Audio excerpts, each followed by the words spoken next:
स्वागत है आप सबको, अभिनंदन हमारा। आज का महीना भी आज से शुरू हो रहा है, जो खास स्पेशल मंथ है, कार्तिक का महीना है। उसको दामोदर मंथ भी बोलते हैं। तो कार्तिक के महीने में इसकी खासियत ये है कि ये जैसे कि राधा रानी का महीना है।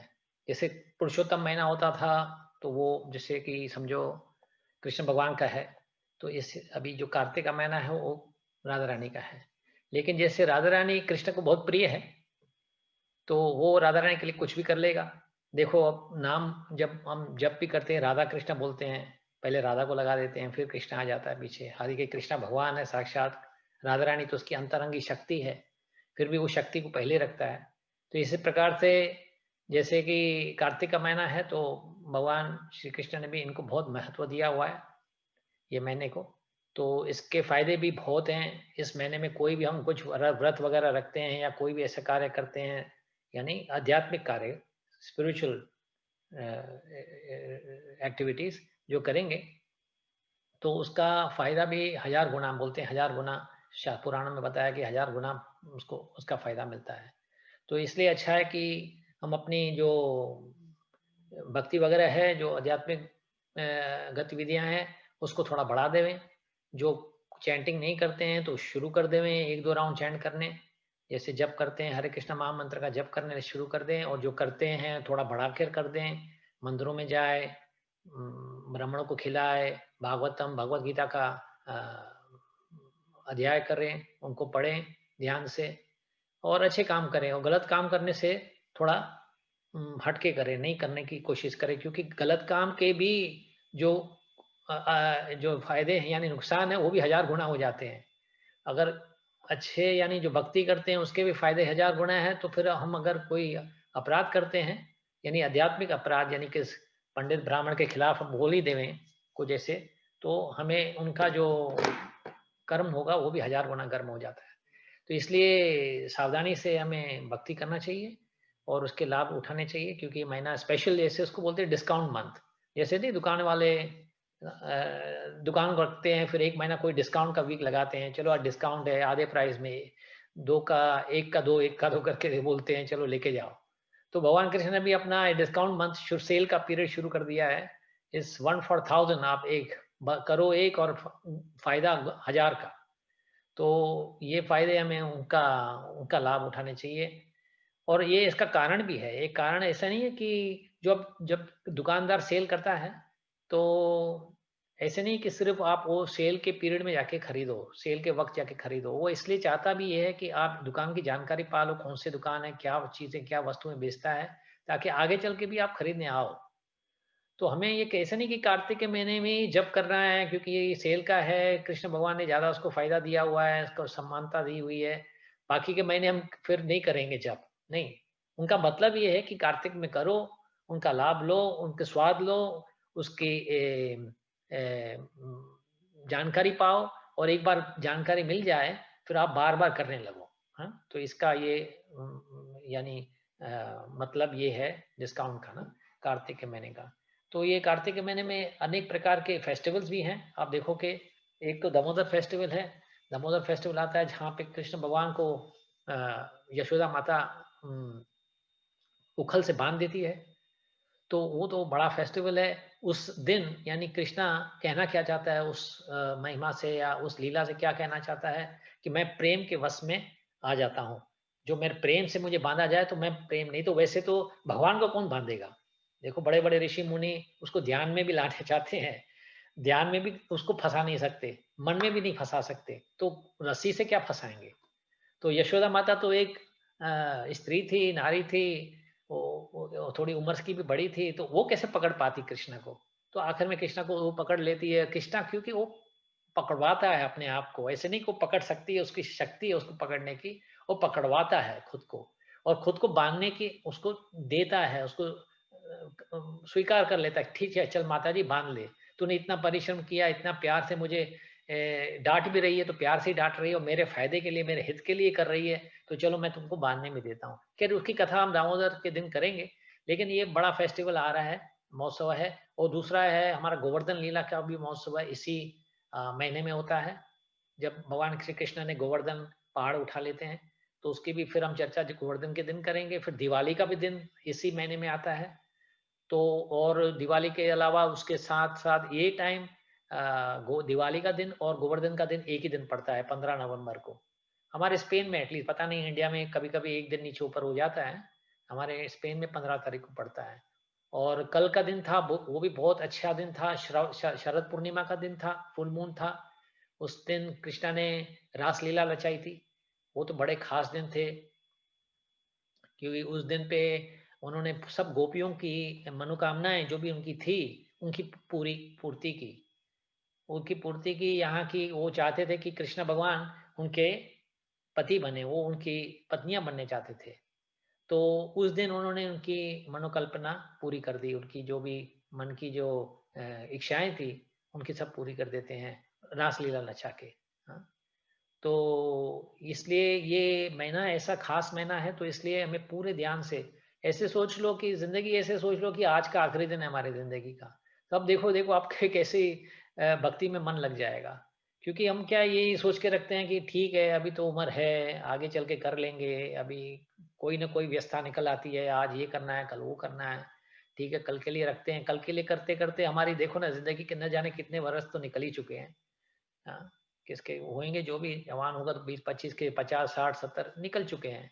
तो अभी क्या उम्मीद करके बैठे हैं कि हम थोड़ी नित्य हैं, अनंत हैं, कि जीते रहेंगे ब्रह्मा के जैसे जीते रहेंगे, न जाने कितने हज़ारों करोड़ों वर्ष जीते रहेंगे, तो उतनी भी उम्र है ही नहीं। तो ये सोच के चलें कि आज का जो दिन मिला है वो भगवान का प्रसाद है। हर दिन जब ये आँखें खोलते हैं सुबह को, भगवान का प्रसाद समझ के उसको उसका शुक्रिया करिए कि आपको आज एक दिन और दे दिया। जागे तो सही, नहीं तो सोते-सोते ही अगर चले जाते तो क्या पता चलता। तो आज जागे तो सही, भगवान का ये प्रसाद हमारे लिए है, उसका वरदान है हमारे लिए, उस दिन का हमें उसका लाभ लेना है। और कार्तिक के महीने में अगर एक-एक दिन भी हमें एक-एक क्षण भी दे रहा है, तो वो पूरा क्षण, अपना पूरा वक़्त भगवान के चित्त में लगा दीजिए। उनका फ़ायदा लेना है इस महीने का ना। तो ठीक है, तो अभी हम शुरू करते हैं जो हमारा जो कार्यक्रम था, भगवद गीता का थोड़ा उनका उसके बारे में चर्चा करते हैं। एंड टॉपिक हमने आखिरी बार जब भी छोड़ी थी, वो हमने जो इंट्रोडक्शन ऑफ भगवद गीता, पहले तो हमने 5 फैक्ट्स यानी 5 तत्व थे जो सत्य हैं जो भगवद गीता के बारे में बात किए। फिर कल अगली बार इंट्रोडक्शन की थी पूरी, उसमें सिर्फ एक कॉन्सेप्ट रह गया था और वो बड़ा इंपॉर्टेंट कॉन्सेप्ट है। वो विषय है, वो है हमारी महात्म्य। जो गीता महात्म्य होती है, जो उसका लाभ क्या होता है गीता पढ़ने से, हम उसके बारे में आज बात करते हैं। हाँ?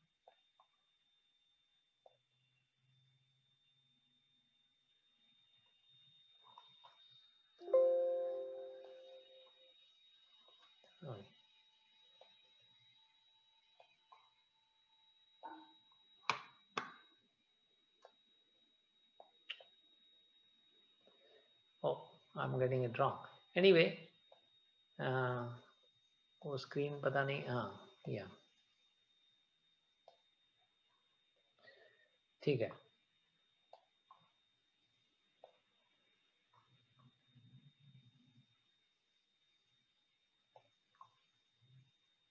Okay, you can see the screen now, no?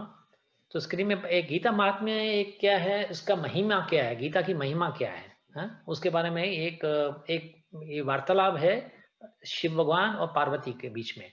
Shiv भगवान पार्वती को जब भागवतम का ज्ञान दे रहे थे, तब उस समय उन्होंने भगवत गीता के भी बारे में बताया था, उसके बारे में क्या उसका फायदा होता है, उसका क्या हमें लाभ मिलता है भगवत गीता पढ़ने से। हर एक अध्याय जो है भगवत गीता का, उसका अलग अलग लाभ है। लेकिन जनरली आप पूरी भगवत गीता पढ़ते हो, उसका भी एक लाभ होता है। अगर तो उस भगवत गीता में जो एक मैंने कुछ लिए हुए हैं, पूरा गीता महात्म्य तो बड़ी, उसमें काफ़ी यानी 18 अध्याय हैं, तो 18 महात्म्य समझाए गए हैं। मैंने कुछ उसमें से लिए हुए हैं। तो मैं आपको थोड़े संक्षिप्त में समझा देता हूँ, ताकि आप समझें कि भगवत गीता कितना महत्वपूर्ण शास्त्र है। हुँ? तो उसमें एक है, if one reads Bhagavad Gita very sincerely and with all seriousness, then by the grace of the lord the reaction of his past misdeeds will not act upon him. कि अगर भगवद गीता हम ध्यान से पढ़ते हैं और सच्ची पूर्णता से, यानी ऐसे कि मन से पढ़ते हैं, तो ध्यान से मन से पढ़ेंगे, तो भगवान की दया से हमारे पिछले जो भी कर्म हैं वो हमारे ऊपर असर नहीं करेंगे। हम पूरे सब के सब कर्म इसको मिटा सकते हैं। हाँ, भगवत गीता सिर्फ भगवत गीता पढ़ने से ही हमें फ़ायदा मिल सकता है। तो उसमें से देखो लाभ कितना है। हाँ, अभी गलत काम हमने कर पिछले कर्म तो हमने कितने किए होंगे पता भी नहीं है, उसका तो हिसाब भी नहीं है। कभी-कभी तो जैसे चित्रगुप्त है ना, वो चित्रगुप्त यानी यमराज के सेक्रेटरी हैं। वो अकाउंट्स रखते हैं वहाँ के डिपार्टमेंट के। तो कभी-कभी ऐसा भी होता है जैसे ऐसे-ऐसे असुर होते हैं, हाँ? जगाए और मदाए जैसे एक असुर हैं, जब ये चैतन्य महाप्रभु आए थे, तब उस समय की बात है, तब जगाए मदाए थे, वो ऐसे यानी असुर थे कि उनके कार्य पढ़ते-पढ़ते वो चित्रगुप्त भी थक जाते हैं, हाँ? यमराज ही काले पड़ जाते हैं उनका सु सु पढ़ के देख के कि कितने इसके करतूत इतने खराब थे, हाँ? तो अभी वो अगर भगवद गीता पढ़ने लगते या भगवान का नाम स्मरण करने लगते, तो उनके सब पाप धुल जाते। तो ऐसे ही हुआ जब ये चैतन्य महाप्रभु जाके उनको दर्शन देते हैं और उससे उनको ये भी दया करते हैं, तो वो उनके शरण में आ जाते हैं और हरि नाम का संकीर्तन करने लगते हैं। तो उस संकीर्तन करने से वो चित्रगुप्त ही हैरान हो जाते हैं कि वो जो उन्होंने बड़ा ऐसे अकाउंट बना के रखा था, जो डिटेल में अकाउंट बना के रखा था, वो सब धुल जाता है यानी मिट जाता है वहाँ से। कैसे मिट जाता है वो खुद नहीं जानते कैसे मिट गया। यानी खुद साक्षात भगवान ने जाके वो मिटवा दिया। बोले ठीक है अभी उन्होंने शरण हमारी ले ली है, हमारे नाम हरि नाम की जप कर रहे हैं, तो उनके पाप धुल जाते हैं। तो अभी भगवद गीता में भी ऐसे ही है। अब भगवद गीता ध्यान से और बड़ी श्रद्धा से अगर पढ़ते हो, तो भगवान खुश हो जाते हैं। क्योंकि ये जो है वो भगवान ने ये जो भगवान और उसके वचनों में ना अंतर नहीं है। जो भगवान बोलते हैं और भगवान हमें समझाते हैं और खुद भगवान, वो तीनों एक ही हैं। हाँ? ऐसे क्योंकि एब्सोल्यूट यानी ऐसे ही होता है जो एब्सोल्यूट ट्रुथ सत्यम परम जो सत्य होता है ना, वो हर हर के हिसाब से सत्य होता है। ऐसे नहीं कि वचनों में सत्य है, कार्यों में सत्य नहीं है। नहीं, वचनों में, कार्यों में, मन में जो भी सोचते हैं, जो करते हैं, जो बोलते हैं, वो सत्य होता है। इंसान में ऐसा नहीं होता है। इंसान कभी-कभी बोलता एक चीज़ है और सोचता दूसरी बात है और करता तीसरी बात है। तो वो इंसानों में हो सकता है, लेकिन परमात्मा है, जैसे भगवान है, वो जो बोलते हैं, जो सोचते हैं, जो करते हैं, जो देते हैं, जो खाते हैं, जो पीते हैं, सब एक है। वो भगवान ही है, सब भगवान है। भगवान का ग्रहण किया हुआ चीज़ हम जो भी ले लेते हैं, हम भी प्रसाद समझ के लेते हैं, वो भी भगवान है। हाँ? तो अगर भगवान को प्राप्त करना इतना आसान कर दिया है भगवान ने, कि ऐसे बोल नहीं सकते हो कि भगवान से मैं कैसे रिश्ता रखूँ, किस प्रकार से मैं उनसे जुड़ूँ। अरे जुड़ने के अनेक प्रकार हैं। आप प्रसाद खाना चाहते हो, आपको प्रसाद में दिलचस्पी ज़्यादा होती है, किसको-किसको कोई समझो कि पढ़ना नहीं चाहता है इतना, लेकिन प्रसाद में दिलचस्पी होती है। तो ठीक है प्रसाद ले लो, वो भी भगवान है। हाँ, वो भी कृष्ण है, क्योंकि वो भगवान ने उसको छू लिया अपने नेत्रों से। एक बार भगवान छू लेते हैं तो वो प्रसाद बन जाता है। हाँ, जैसे यानी आप संगत जैसे रखोगे तो उस संगत में हो जाते हो ना जैसे, हाँ, हंस से संगत रखे तो हंसे से हो जाओगे, कौवे से संगत रखो तो कौवे बन जाओगे। तो इस प्रकार से अगर भगवान का दिया हुआ जिससे हम संगत रखते हैं, जैसे भक्त हैं, उसके वचनों से संगत रखते हैं, उसके शास्त्रों से संगत रखते हैं, तो हम भी वो गुण हमारे में आ जाता है और हमारे पिछले कर्म सब है ना, वो धुल जाते हैं। ठीक है? ये एक वन एकदम महात्मा है। और दूसरा है, "one may cleanse himself daily by taking a bath in water, but if one bay takes a bath even once in the sacred Ganges water of Bhagavad Gita, for him the dirt of material life is altogether vanquished." आप सोचो कि इसका जो गंगा में स्नाना और भगवद गीता पढ़ना उनको सामान्यत किया गया हुआ है। वो सामान सामान एक ही तरह एक ही उसका वजन एक ही बताया गया है दोनों का। गंगा में नहा लो या भगवद गीता, लेकिन उस एक्चुअली ऐसा भी नहीं है। बाद में आचार्य समझाते हैं जो भगवद गीता है और भी बड़ा उत्तम है। क्यों? क्योंकि देखो गंगा जो है ना, उसका उत्पन्न कहाँ से होता है? वो भी स्पिरिचुअल वर्ल्ड से, आध्यात्मिक दुनिया से आती है। वो कारण जो ओशन है जहाँ पे सागर है, कारण सागर जहाँ पे शनि और विष्णु लेटे हुए हैं, तो वहाँ का पानी जो आ रहा है वो गंगा का पानी है। लेकिन वो पैरों से छू के आता है, भगवान के पैरों से छू के आता है। और भगवद गीता कहाँ से आता है? भगवान के मुख से आता है। तो कौन-सा उत्तम हुआ? एक तो पैरों से आता है, उसके दूसरा मुख से आ रहा है। तो भगवद गीता का पाठ करने से आपको गंगा से नहाने से ज़्यादा पवित्रता मिलती है। आपकी गंदगी जो है वो ज़्यादा साफ हो जाती है भगवत गीता पढ़ने से। तो इसलिए भगवत गीता पढ़नी चाहिए हमें, हैं? और गंगा ऐसा नहीं है कि भगवत गीता पढ़ लिया तो गंगा में कभी नहाने नहीं जाएँगे, नहीं, गंगा में भी जाओ और भगवत गीता भी पढ़ो, दोनों कर लो, हाँ? क्योंकि दोनों के आपके आनंद अलग-अलग है। एक जो उसके चरण से आते हैं उनका आनंद अलग है, जो उसका मुख से आता है उसका भी आनंद अलग है। वो सब आनंद हमें पाने हैं, हाँ? तो ये दूसरा हुआ और तीसरा है दिस किशोर Upanishad Bhagavad Gita is the essence of all Upanishad. तो इसकी तुलना भगवद गीता की है ना, ये की गई है कि एक गाय की जैसे है, हाँ? और जो कृष्ण भगवान है ना, वो गाय चढ़ाने वाला है, जो चार उसका जो संभाल करता है, जो उसका देखभाल करता है, वो गाय की, वो कृष्णा है और वो उसका दूध भी वही निकालवा रहा है। कृष्ण भगवान उसका दूध निकाल रहा है और अर्जुन जो है वो बछड़ा है गाय का। और हम बछड़े और दूसरे जो विज्ञानी और विज्ञानी लोग हैं, जो भक्त हैं, उस दूध को पी रहे हैं, जो भगवान जो बांट रहा है। यानी एक गैया है, कृष्ण है जो गैया गैया चाड़ने वाला है और उसमें से दूध निकाल के अर्जुन को और दूसरे ज्ञानी और जो भक्तों को पिला रहा है। हाँ, ये दूसरा है गीता उपनिषद का, गीता महात्म्य का। और चौथा वाला है और एकम शास्त्र देवकी पुत्र गीतम। हाँ, शास्त्र बोलते हैं दुनिया में एक ही होने चाहिए, वो होनी चाहिए भगवत गीता, दूसरे शास्त्र होने नहीं चाहिए। बस एक ही काफी है, क्यों दो दो या चार आठ चाहिए? भगवान का ज्ञान तो पूरा उसमें मिल रहा है ना। उल्टा कि कभी-कभी हो जाता है कि ज़्यादा होने से थोड़ी कन्फ्यूजन भी हो जाती है। कभी समझने में थोड़ी क कठिनाई हो जाती है। अरे भाई, इस शास्त्र में तो ये बताया गया है। वेद में ऐसा होता है, कभी-कभी कॉन्ट्रडिक्शन, ऐसा अपैरेंट कॉन्ट्रडिक्शन जिसको बोलते हैं, ऐसा होता है, ऐसा लगता है जैसे कि कहाँ पे गलत बताया जा रहा है। कुछ ना कुछ तो समझ में नहीं आ रहा है। तो उससे अच्छा एक ही शास्त्र ले लो, भगवत गीता, उसमें तो आपको कोई कठिनाई होगी नहीं, कुछ गुंजाइश ही नहीं होगी कॉन्फ्लिक्ट की और कुछ कॉन्ट्रडिक्शन की। एको देवो देवकी पुत्र एव, let there be one god for the whole world. Shri Krishna एक ही भगवान, क्यों 10 भगवान 15 भगवान इतने भगवान करने? हाँ, ठीक है, भगवान के नाम अलग अलग होते हैं लेकिन भगवान तो एक ही होने चाहिए। और आसान भी हो जाएगा ना, कृष्णा ही याद करोगे तो पूरा टाइम कृष्णा कृष्णा कृष्णा होगा, तो ध्यान में हमेशा कृष्णा ही आएगा, चित्त में हमारे कृष्ण भी बसेगा। हाँ, तो एको देवो देवकी पुत्र एव, एको मंत्र तस्य नामामि। और एक ही मंत्र, भगवान एक तो मंत्र भी एक। हाँ, नहीं तो देखो ना, अनेक प्रकार की आरतियां वगैरह होती हैं, भजने होते हैं। फिर इंसान सोचे अभी क्या गाऊं, आज का दिन कौन सा ले लूं? अरे रोज कृष्ण के भजन गा लो, कृष्ण का नाम जप लो, बस हो गया। हाँ, मूल तो वही है ना। मूल क्या है? देखो, पेड़ में शाखाएं होती हैं,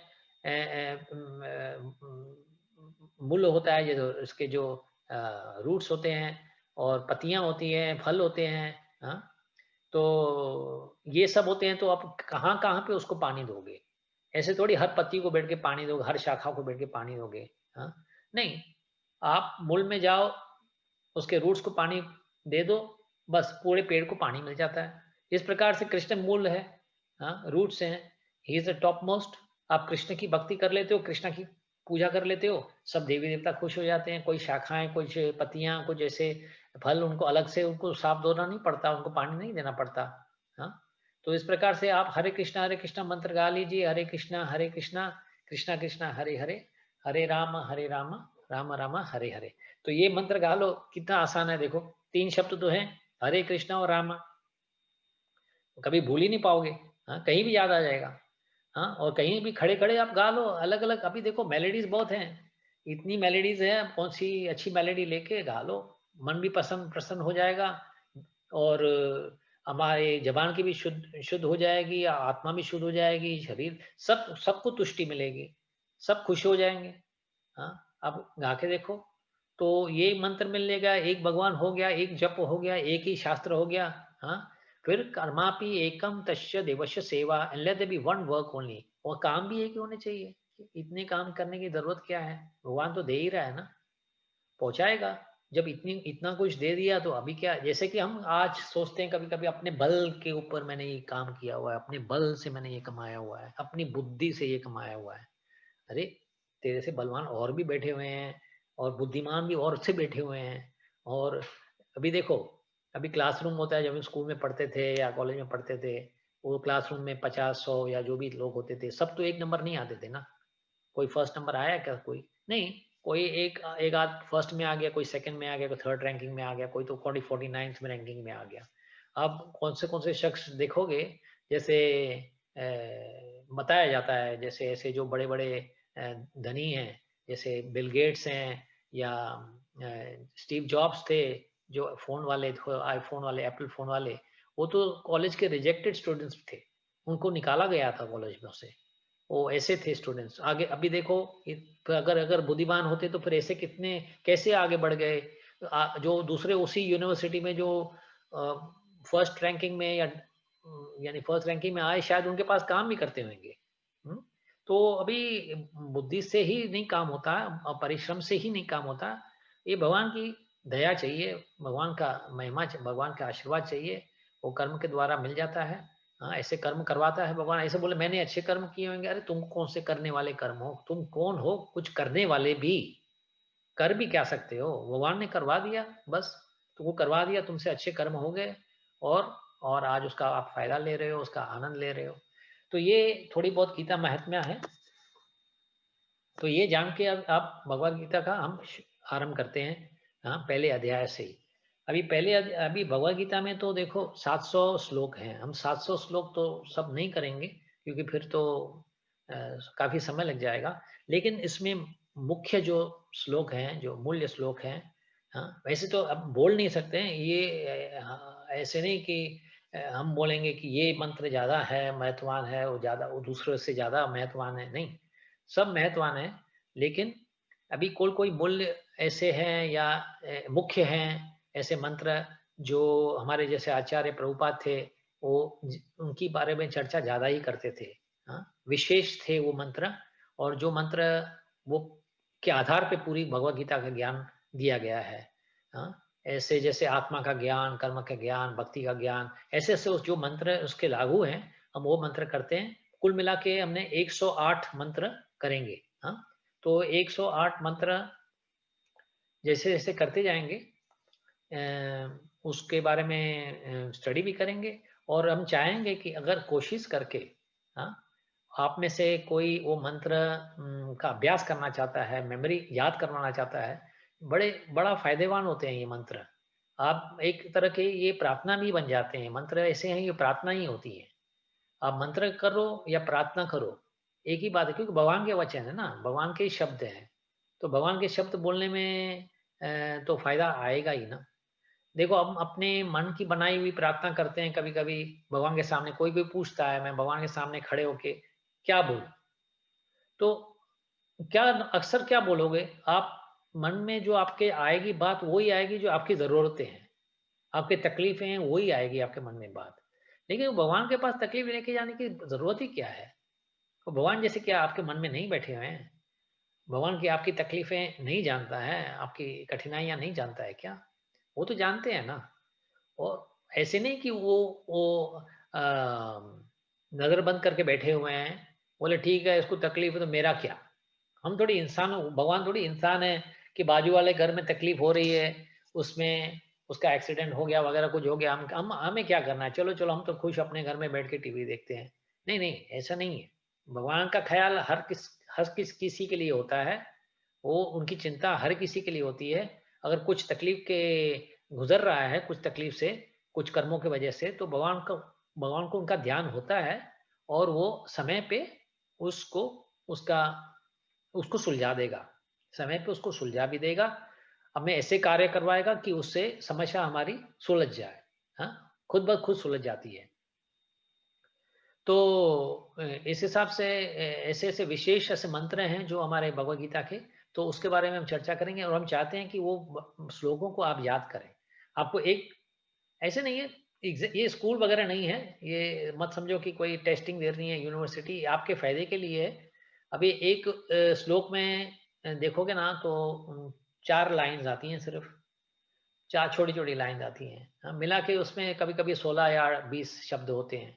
संस्कृत में है, लेकिन नो डाउट आपको हिंदी में भी, इंग्लिश में भी उसके स्क्रिप्ट मिलेंगे, आप उसको पढ़ सकते हो। Bhagavad Gita as it is, अगर हम भगवद गीता लेते हो हमारे प्रभुपाद की, उसमें स्क्रिप्ट इंग्लिश में भी होते हैं, और हिंदी की पुस्तक होगी तो हिंदी के स्क्रिप्ट भी होते हैं। तो दो थोड़े धीरे-धीरे करके आप, हम सबके लिए अच्छा भी है, मेमोराइज़ करना भी अच्छा है, एक एक्सरसाइज़ होती है मेमोरी के लिए भी। ब्रेन्स को भी एक्सरसाइज़ मिलती है हमारे। लेकिन इसका फ़ायदा क्या होता है? ये लैंग्वेज जो है ना, संस्कृत लैंग्वेज है ना, ये आत्मा की लैंग्वेज है। ये आत्मिक आत्मा की बोली है। हाँ, इसको लिखा ही जाता है देवनागरी, बोलते हैं देवनागरी शब्दों में लिखा गया हुआ है। देव यानी कौन हुए? भगवान, यानी समझो परमात्मा भगवान होते हैं। देव नगरी यानी इलाका। जो देवनगरी में जो बात करते हैं, जो लैंग्वेज बात करते हैं, वो देवनागरी। तो ये देवनागरी लैंग्वेज जो है ना, ये भाषा जो है वो आत्मा की भाषा है। हम शायद अपने शारीरिक ज्ञान से या बुद्धि से या समझो कि इंद्रियों से इसको समझ भी नहीं पाएंगे, उसका आनंद भी नहीं लेंगे। हमें समझ में आ रहा है, वो कोई कोई बोले ठीक है मुझे बॉलीवुड गाने अच्छे लगते हैं, मैं बॉलीवुड गाता हूँ, वो समझ में आते हैं, क्योंकि वो हमारे जो भौतिक, हमारे जो शरीर है, हमारा जो मन है, उस प्रकार से वो उसका रूप ऐसा बन चुका है कि हमें ऐसी बातें अच्छी लगती है। किसकी गिला हो रही हो वो बातें अच्छी लगती है, कोई ऐसी छोटी, तो वो बातों में फिर नेचुरली हमको थोड़ा उससे सफाई करवानी है, उसकी सफाई करवानी है, क्योंकि जो मन है और आत्मा में अंतर होता है। कभी कभी हम मन और आत्मा को एक ही समझते हैं, लेकिन मन और आत्मा अलग। आत्मा आध्यात्मिक है, मन भौतिक होता है। हाँ? हमारी इंद्रियों की तृप्ति के लिए होता है मन, और आत्मा होती है हमारे टू कनेक्ट आवर सेल्स, हमारे भगवान की सेवा करने के लिए होती है, हमारे इंद्रियों की सेवा नहीं करने के लिए होती है। तो ये श्लोक जब हम पढ़ते हैं और बोलते हैं ना, तो उससे हमें आनंद भी मिलता है, क्योंकि मन को तुष्टि मिलती है। मन को नहीं, आत्मा को तुष्टि मिलती है। तो मेन आत्मा अगर तुष्टि पाती है, तो हमारी इंद्रियां भी उसको आनंद आने लगेगा। शुरुआत में नहीं होगा, पर धीरे धीरे जैसे प्रैक्टिस करते जाओगे, वो श्लोक बोलने में भी बड़ा आनंद आता है। एक तो संस्कृत में होता है, और संस्कृत बोलने से आपको अच्छा, अगर नहीं कर पाते हो संस्कृत में, कुछ कठिनाइयां हैं, तो ठीक है, उसकी हिंदी में या इंग्लिश में जो ट्रांसलेशन है, उसका जो तात्पर्य है, जो ट्रांसलेशन है, वो ट्रांसलेशन ही याद कर लो। क्योंकि वो भी कभी कभी आपको जिंदगी में देखोगे ना, ऐसी कठिनाइयां आएंगी, ऐसी तकलीफें आएंगी, कि वो अगर आपने श्लोक को, उसके शब्द अगर याद आ जाते हैं, और आपके मन में आ जाते हैं, तो उस समस्या का हल भी आ जाता है आपके सामने वो भी आप तकलीफें दूर हो जाती है उससे। हाँ, तो या तो संस्कृत में पढ़ लो, अच्छा ही होगा, नहीं तो फिर हिंदी में या इंग्लिश में। तो अभी आपके ऊपर छोड़ देते हैं। फिर जैसे मैं टेस्ट के जो पेपर्स भेजता हूँ क्विज के, उसमें पूछ लूंगा कि आपने कहाँ तक पढ़ लिया। अगर पढ़ लिया तो अच्छा है, और खाली वहाँ टिक मार्क कर ले, हाँ मैंने पढ़ लिया। और अगली बार अगर आप मौका हो, तो आप बोलना चाहते हो हमारे सबके सामने, दिखा सुनाने चाहते हो, तो सुना सकते हो उस वर्ड्स को। तो आज का जो हम पहला पहला वर्ड्स लेंगे, तो वो है भगवत गीता का first chapter, first words. It's very important words also. ठीक है, मैं एक सेकेंड।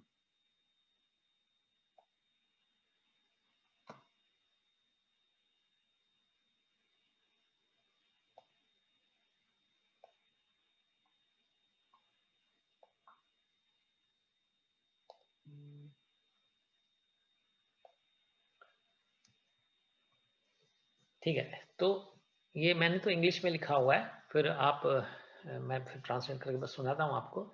ये फर्स्ट चैप्टर है, observing the armies on the battle field of Kurukshetra.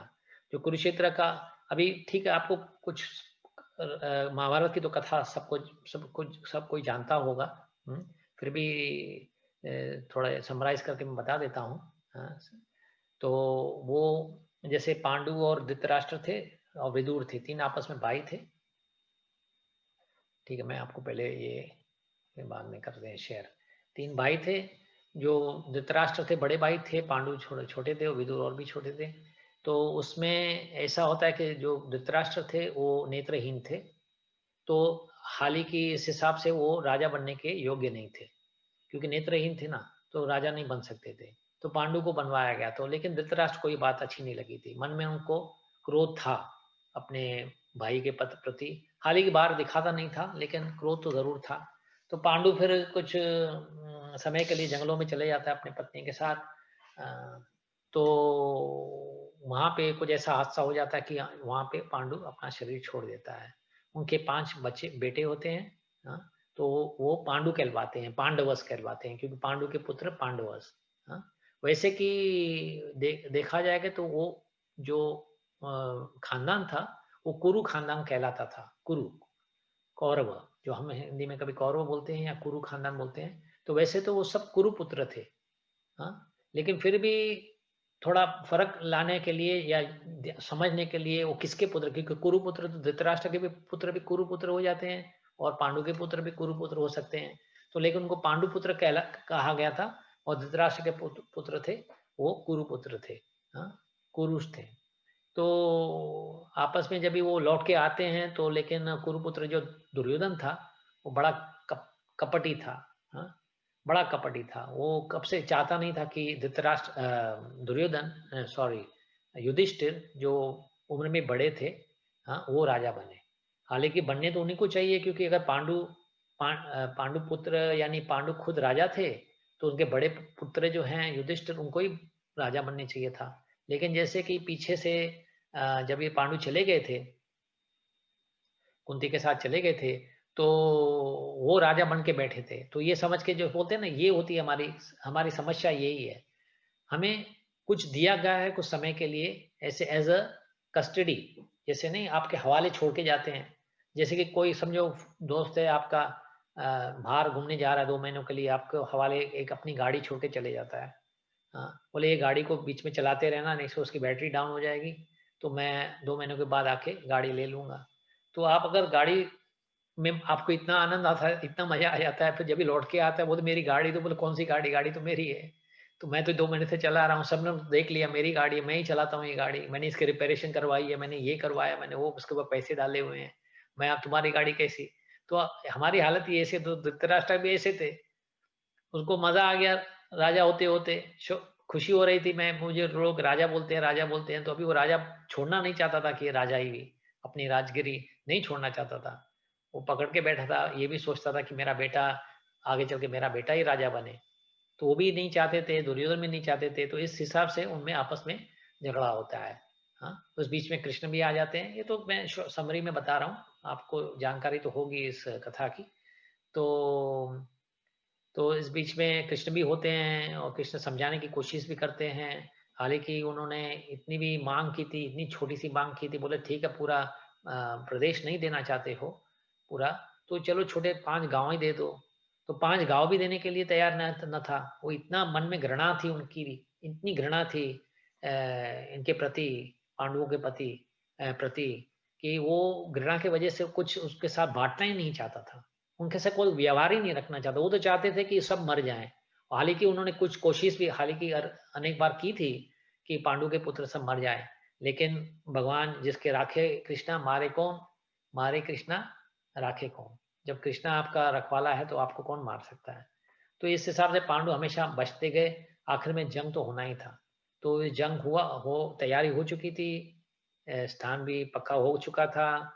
बँटवारा भी यानी इन द सेंस हर किसको अपनी-अपनी आर्मी तैयार हो चुकी थी और उस तैयारी में तो जब भी उस वक़्त ही भगवद गीता का प्रवचन हो रहा था। भगवत कृष्ण भगवान के अर्जुन को समझाते हैं। अच्छा, तो अभी पहले-पहला जो ये श्लोक है, वो अध्याय का नाम ही ऐसा है, observing the army on the battlefield.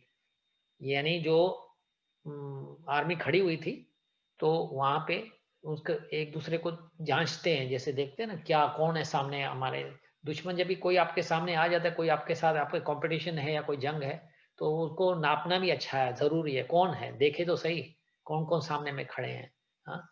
ताकि आप उसकी अपनी मेंटली तैयारी भी कर सकें ना। और ये तो जंग था 2 परिवारों के बीच में था। तो परिवार के तो खुद के लोग थे, कोई भाई था, कोई चाचा था, मामा था, गुरु थे। तो ऐसे-ऐसे लोग खड़े थे, तो अर्जुन तो फिर जैसे भले इंसान थे, उनको तो फिर शायद ये नहीं अच्छी बात लगेगी ना कि मैं अपने चाचों से और अपने भाइयों से कैसे जंग करूँ। तो अभी ठीक है, वो पहले-पहले हम वो श्लोक पढ़ते हैं। उस श्लोक में क्या बोलते हैं?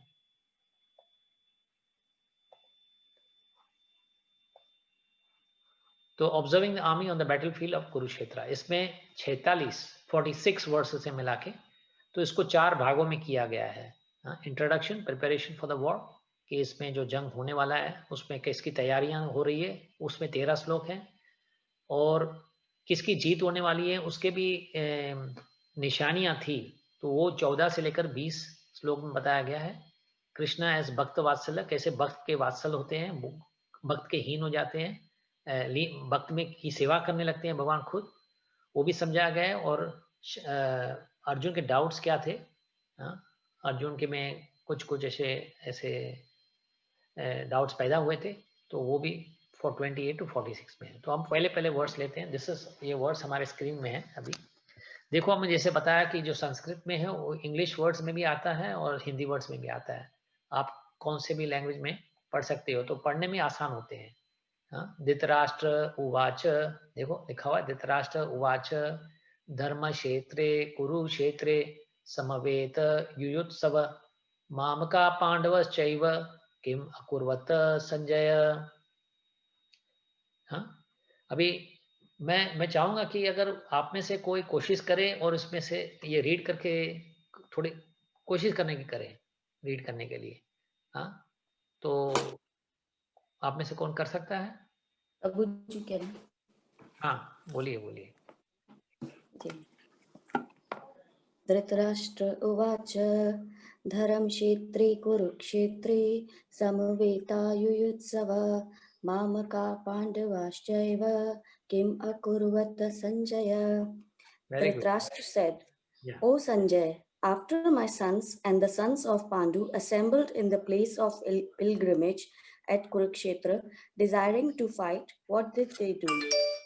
Yes, very good, very good Yogita, fantastic. हाँ, तो और कोई हमारे ग्रुप में से कहना चाहेगा, डिसाइड करना चाहेगा? हैं हेलो, हम क्या लेते हैं? हाँ बोलो बोलो रमेश। धर्मक्षेत्र धृतराष्ट्र उवाच धर्मक्षेत्रे कुरुक्षेत्रे समवेतायुयुत्सव ममकाव पांडव चैव किम अकुर्वत Sanjaya. Very good Ramesh, thank you very much, very good. देखो कितना आसान है ना, तकलीफ हुई कहने में? नहीं ना? नहीं, बिल्कुल नहीं। बिल्कुल नहीं ना? जैसे प्राचीन काल से हमारा संस्कृत से ताल्लुकात है। हाँ, ओके, वेरी गुड। नहीं, वो तो संस्कृत तो हमारे रगों में है, क्योंकि मैं बता रहा ना, ये आत्मा की बोली है, ये हाँ, बोली आत्मा की है। आप जैसे बोलते जाओगे ना, बोलते जाओगे, इसमें से आपको जस भी ज्यादा मिलेगा, आनंद भी ज्यादा आएगा और समझो भी ज्यादा। और हमारा ऐसा अनुभव हुआ है, जैसा जैसा हम संस्कृत पढ़ेंगे तो हमारे द्वार भगवान के लिए खुलते जाते हैं। नए नए टाइप के रियलाइजेशन, आत्म साक्षात्कार आते रहेंगे। रोज नए नए प्रकार के आत्म साक्षात्कार आते रहेंगे।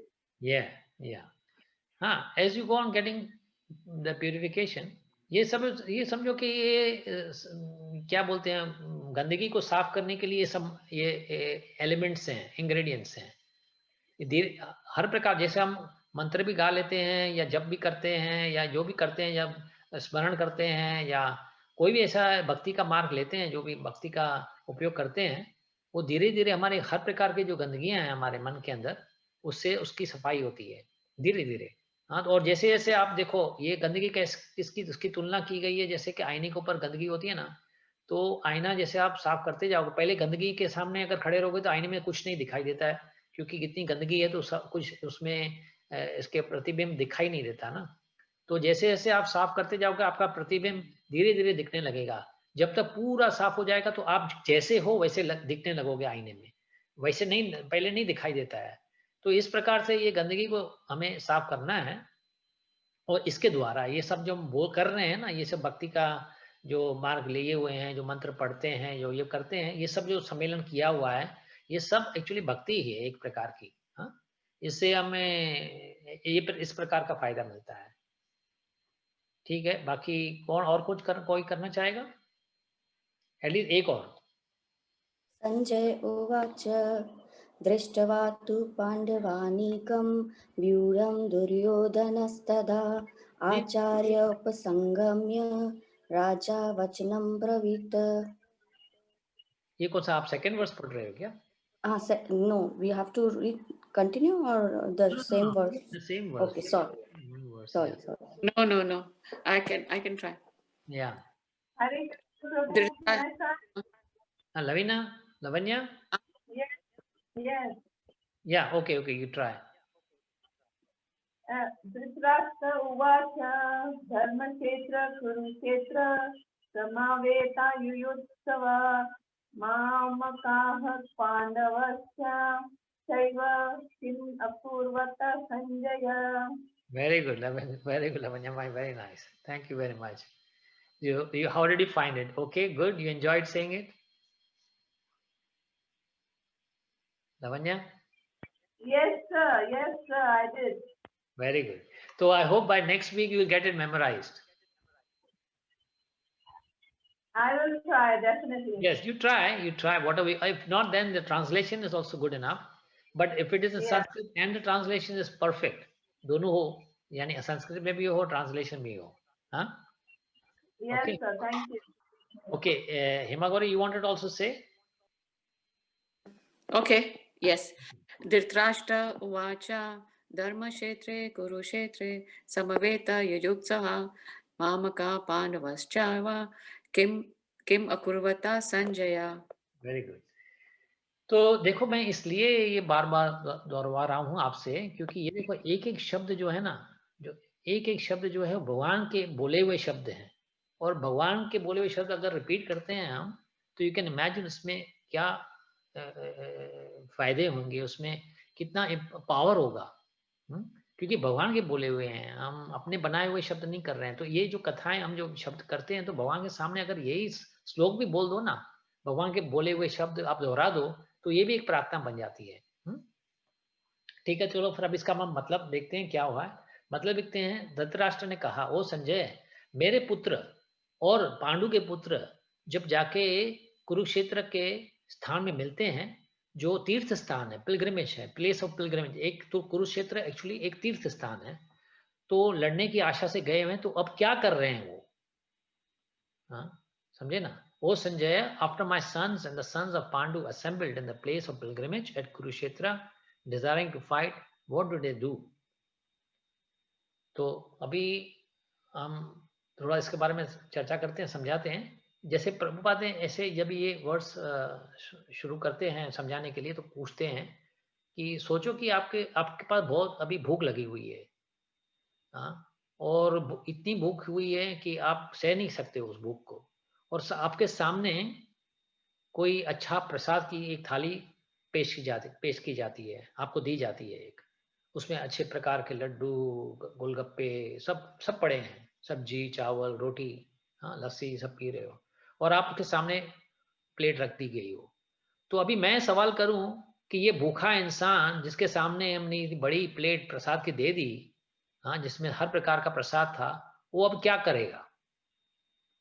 अरे ये भी कोई सवाल होता है? हाँ, लॉजिकल जाहिर है कि ये खाएगा ही ना।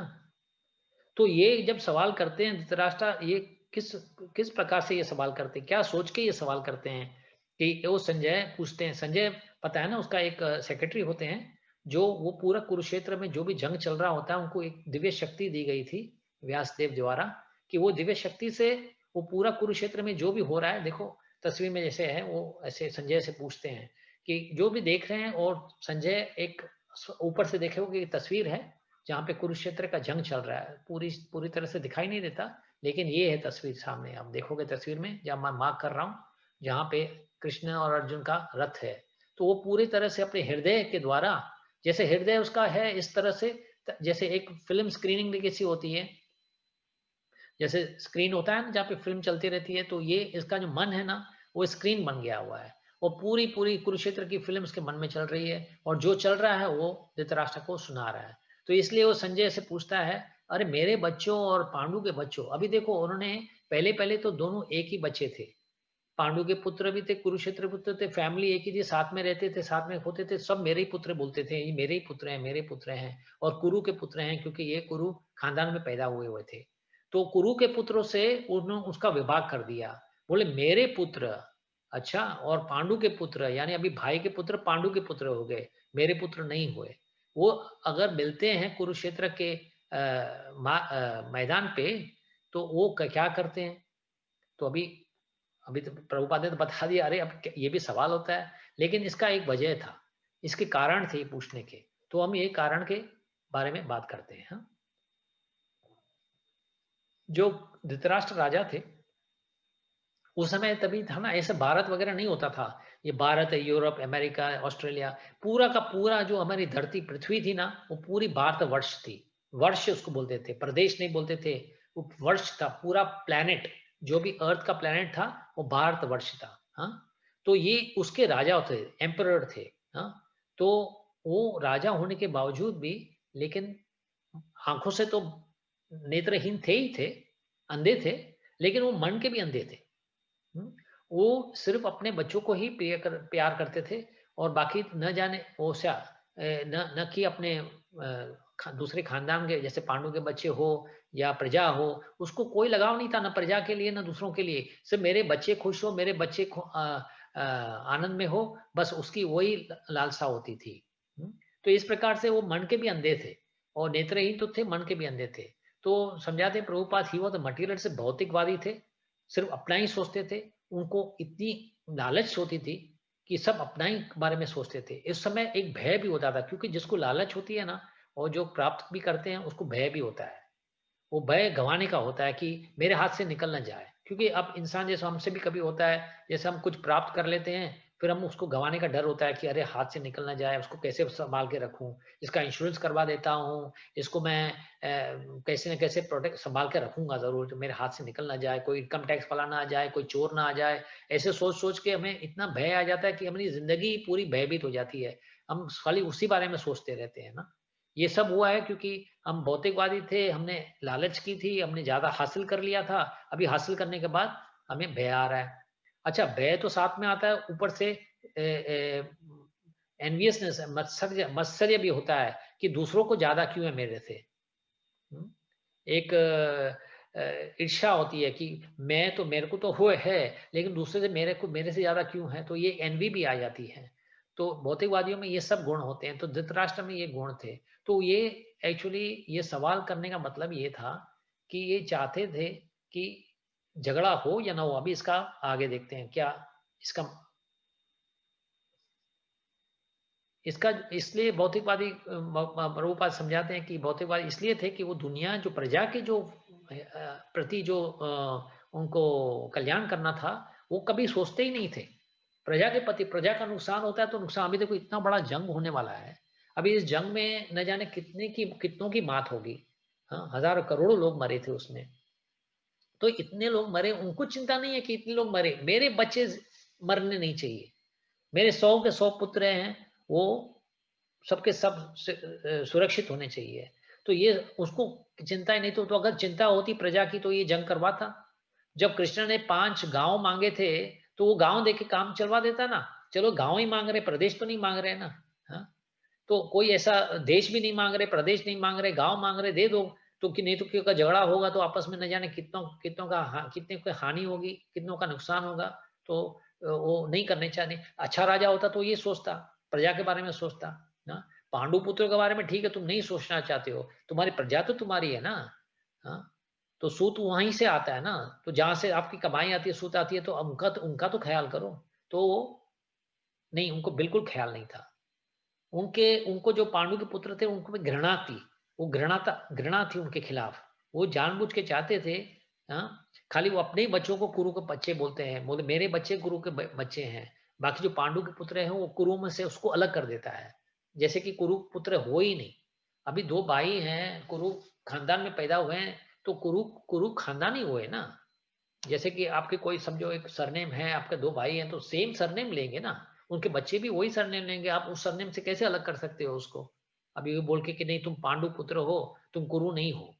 नहीं, वंश तो कुरु ही थी, वंश की थी। तो लेकिन उसमें से समझ सकते हो कि उनमें इतना इतना क्रोध था, इतना बिल्कुल चाहते नहीं थे पांडवों के पुत्रों को। वो चाहते थे वहां से निकल चले जाएं। हालांकि कभी कभी व्यवहारों में दिखाते नहीं थे ऐसा, ऐसे बाहर से ऐसे दिखाते थे कि वो उनके प्रिय हैं, उनको चाहते हैं, लेकिन मन में उनमें ऐसा क्रोध था, उनको नफरत थी उनके प्रति। हाँ? तो इसलिए जब भी जैसे कि उसको प्रजा के प्रति प्रेम न था, पांडवों के पुत्रों के प्रति प्रेम न था, तो वो कभी नहीं चाहते थे कि आपस में इन दोनों भाइयों में कॉम्प्रोमाइज हो। क्योंकि वो बोलेंगे जब अगर कॉम्प्रोमाइज आज करते हैं, फिर कुछ समय के बाद फिर आपस में झगड़ेंगे। हाँ, तो वो नहीं चाहते थे कि कुछ प्रकार का कॉम्प्रोमाइज हो। हाँ, वो चाहते थे कि पांडु के पुत्र मरे।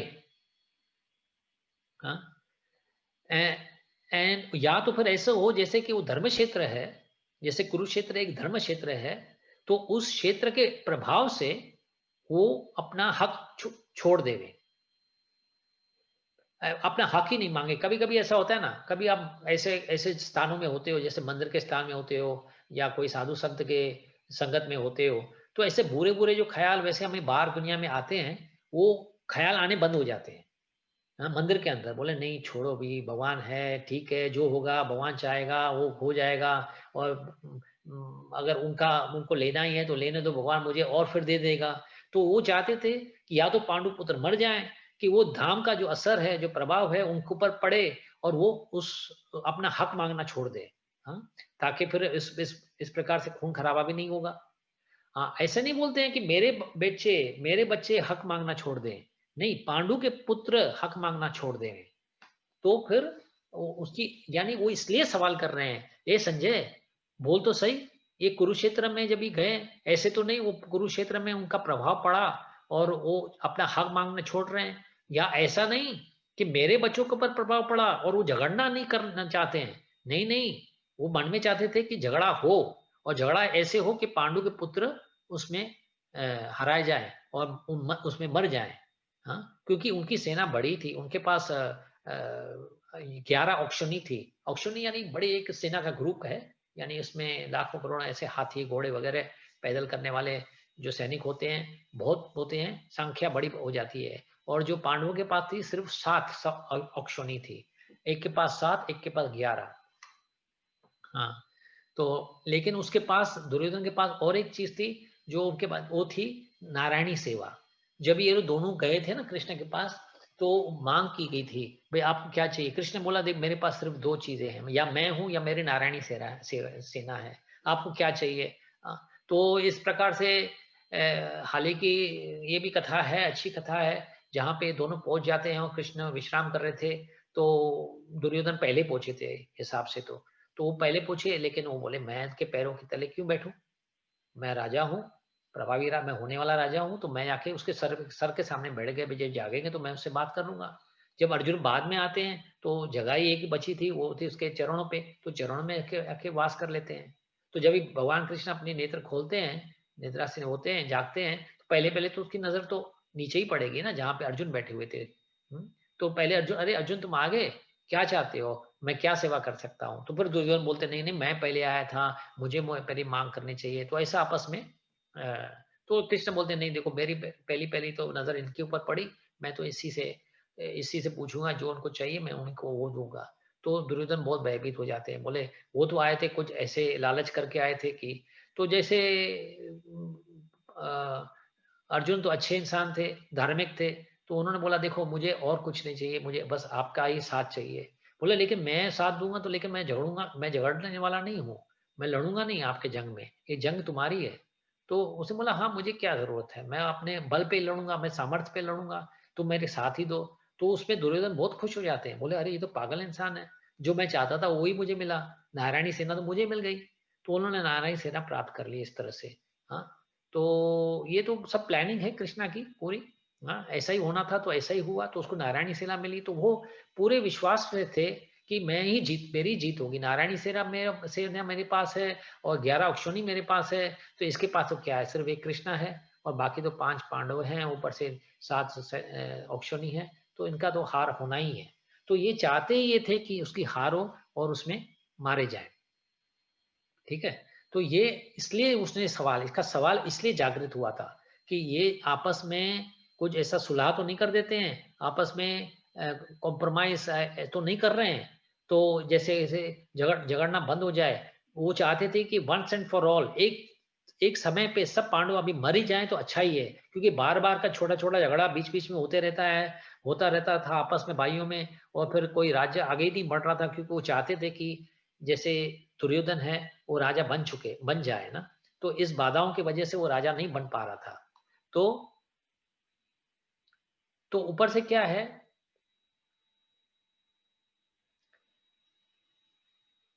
जैसे जंग की तैयारी हो चुकी थी, तो उसके मन में कुछ कुछ शंकाएं आने लगी थी, डाउटफुल होने लगा था कि मेरे बच्चे की जीत होगी कि पांडु की जीत होगी। क्योंकि शंकाएं क्यों आ रही थी? पहली बात तो क्योंकि जो पांडु के पुत्र थे ना, बड़े धार्मिक थे। अच्छा, तो ये जब भी धार्मिक बच्चे होते हैं और वो धार्मिक स्थान में होते हैं, हाँ, अभी जो जहां पे जो जंग होने वाला था वो कुरुक्षेत्र का क्षेत्र था। अभी कुरुक्षेत्र के क्षेत्र धार्मिक लोगों के लिए प्रभावित होता है, अच्छा उनमें उनके उनके लिए फायदेदार होता है। हाँ, क्योंकि आप उस स्थान में हो ना। आप जैसे समझो कि कल को कभी कभी ऐसे स्थान में चले जाते हो, वृंदावन मथुरा चले जाते हो, गंगा के किनारे चले जाते हो, आपके ख्याल भी अच्छे अच्छे आएंगे, बुरे ख्याल मन में आएंगे ही नहीं, क्योंकि अब स्थान ऐसा है जो उसका प्रभाव पड़ता है उस स्थानों का। हाँ, आप गलत स्थानों में चले जाओगे, ऐसे जैसो कि कैसीनो वगैरह ऐसे चले जाते हो, तो आपको ख्याल ही ऐसे कैसीनो वाले आएंगे। हाँ, तो ये उसका इन्फ्लुएंस होता है। ये ख्याल इसलिए आते हैं क्योंकि उसकी एनर्जी जो होती है ना, आपको आपके ऊपर असर करती है। तो इस प्रकार से जैसे कुरुक्षेत्र था वो धर्म क्षेत्र था, तो धर्म क्षेत्र होने के कारण जो धार्मिक लोग होंगे तो उनका उनके ऊपर उनका फायदा होगा। तो ये सोचते थे, ये समझते थे कि ये मेरे बच्चे जो पांडु के, मेरे बच्चे तो धार्मिक है ही नहीं, पांडु तो धार्मिक है और जंग भी धार्मिक स्थान में हो रहा है, तो उसको मन में ये डाउट्स आने लग रहे थे कि ये होगा कैसे होगा, मेरे ऐसे नहीं मेरे बच्चों का मेरे बच्चे हार जाएं और पांडु के बच्चे जीत जाएं, क्योंकि एक तो कुरुक्षेत्र में है और धार्मिक भी है। अच्छा, उसके अलावा और एक बात थी, वो कौन सी बात थी कि the supreme personality godhead, the father of religion, Shri Krishna was present on the side of arjuna. लेकिन वो जो धर्म क्षेत्र तो था ही था, लेकिन खुद साक्षात भगवान जो धर्म का पिता है, यानी हाँ, धर्म का पिता, धर्म वहीं से प्रकट होता है। तो जो धर्म का पिता है साक्षात भगवान श्री कृष्ण, वो भी अर्जुन के पक्ष में थे। तो अर्जुन के पक्ष में कृष्ण भी है, अर्जुन के पक्ष में कुरुक्षेत्र का प्रभाव भी है, और खुद पांडव पुत्र थे, वो खुद धार्मिक थे, तो उनका फायदा, यानी कहने का मतलब है कि उनका बल तो ज्यादा हो ही जाएगा। तो उनको कुछ ऐसे डाउट्स आ रहे थे कि ये इनका जीत मेरे बच्चों की होगी कि नहीं होगी। तो थोड़े चिंतित होने लग रहे थे, जो नर्वस होते हैं ना, क्योंकि सामने वाला जब आ जाता, पहले पहले तो ऐसा लगता है ठीक है मेरी जीत होगी, कौन मुझे रोकेगा, हमारे पास इतना बल है, हमारे पास भीष्म पिता हमारे साथ, दुर्योधन द्रोणाचार्य हमारे साथ, कृपाचार्य हमारे साथ, कर्ण हमारे साथ हैं, ये बड़े बड़े बलवान महारथी थे सब। हाँ, तो उनके पास सिर्फ ठीक है चलो अर्जुन और भीमा है भी, तो लेकिन हमारे पास तो इतने महारथी हैं, तो हमारी तो जीत होनी ही है। लेकिन फिर भी जब ये ऐसे बातें टटोलने लगते हैं, सोचने लगते हैं, अरे ऐसे धर्म क्षेत्र में खड़े होके या धर्म क्षेत्र में होने के कारण, अर्जुन कृष्ण के होने के कारण ऐसे तो नहीं उनकी जीत हो जाए। हाँ, तो ऐसे क्यों आता है? क्योंकि एक्चुअली मन का जो कालापन है ना, जो मन की जो कमजोरियां हैं हमें, वो वही प्रभावित करती है हमारे ऊपर। अरे ऐसा हो सकता है, तुम अपने आप को क्या बलवान समझते हो, लेकिन सामने वाले का भी बल का कमजोर मत समझो कि ये कमजोर हैं और आप ही खाली बलशाली हो, ऐसे नहीं होता। तो इसकी वजह से इसको ये सब आ रहे थे। तो अभी ये समझने के लिए एक सेकेंड, ये 3 बातें जानना जरूरी है। हाँ, कि ये जो जो ज्ञान है भगवत गीता का, हाँ, एक वैज्ञानिक ज्ञान है। हाँ, ये साइंटिफिक है रिलीजियस है, लेकिन साइंटिफिक रिलीजियस है। ऐसे नहीं कि ऐसे ही कल्पना है कोई ऐसे प्रकार से, क्योंकि कोई कोई रिलीजन में ऐसे समझते हैं, ठीक है सब बोलते हैं, इधर जो धार्मिक लोग होते हैं बोलते सब भगवान पे छोड़ दो, भगवान पे छोड़ दो, भगवान पे छोड़ दो। अरे सब भगवान ही करेगा तो हम क्या करेंगे? क्या हम फिर किस खेत की मूली हैं? क्या हम नहीं कुछ करने लायक हैं क्या? नहीं, ये एक विज्ञान है, जो बोला गया है वो सच ही है। हाँ, ऐसे इसको स्टोरी और माइथोलॉजी नहीं समझने लगो, क्योंकि ये भगवान के शब्द हैं, उसके वो अटल हैं, वो गलत नहीं हो सकते हैं। हाँ, तो पहली बात तो ये जब पढ़ते हैं भगवत गीता, तो इस अंदाज से पढ़ना चाहिए कि ये एक साइंस है, एक विज्ञान है, और भगवान के मुख के बोले हुए शब्द हैं। हाँ, और ये सुनने भी चाहिए, तो किसके द्वारा सुनने चाहिए? कोई भक्तों के द्वारा। हाँ, ऐसे जो भक्त होते हैं, जो भगवान की पहचानते हैं, भगवान को पहचानते हैं, उनकी सेवा करते हैं, और उनके पास उनका इसके साथ अच्छा रिश्ता भी है। हाँ, अभी रिश्ते अलग अलग प्रकार के हो सकते हैं, उसका नौकर हो सकता है, उसका दोस्त हो सकता है, उसका घरवाला हो सकता है, ऐसे उसके पास कोई ना कोई रिश्ता होता है भगवान से। और कोई ऐसी मन में लालच नहीं रखनी चाहिए सुनने के समय। ऐसे नहीं, ठीक है, अरे बोलते हैं भगवत गीता सुन लो तो फायदा होगा, पैसे धन राशि आएगी, घर में अच्छी बहू आ जाएगी, या ऐसे इस लालच करके अगर करना चाहते करोगे तो फिर उसका पूरा आनंद नहीं आएगा। ऐसे नहीं है, फायदे तो आएंगे, अगर वो भी लालच लेके जाओगे तो उसका भी फायदा आएगा। ऐसा नहीं कि नहीं आएगा, आएगा, लेकिन वो लालच नहीं करनी चाहिए, क्योंकि अगर वो करेंगे तो फिर हम अपना समय गवा रहे हैं ना। क्योंकि वो दूसरा जो हमें फायदा मिल सकता था, आध्यात्मिक फायदे मिल सकते थे, उसका हम नुकसान कर रहे हैं, क्योंकि हमें वो लाभ नहीं प्राप्त होगा। हाँ, तो भाग्यशाली इंसान वही है कि कोई भक्त के द्वारा ये भगवत गीता का ज्ञान प्राप्त करे और कोई मन में ऐसी लालच न रखे। और क्योंकि ये जो भगवत गीता है ये सब शास्त्रों का मूल है, हाँ? ये सब शास्त्रों का मूल है। तो ये शास्त्रों का मूल अगर प्राप्त कर लेते हैं तो हमसे ज्यादा भाग्यवान इंसान दुनिया में है ही नहीं। हाँ? ये कृपा अगर हमारे पर भगवान कर लेते हैं तो कोई दुनिया में ऐसा भाग्यवान नहीं है जो भगवान के जो शब्द हैं उसका ज्ञान प्राप्त कर लेता है। कौन भाग्यवान जीव गुरु कृष्णा कृपा पाई भक्ति लादा ब्रह्मांड ब्रह्मत्य होइले।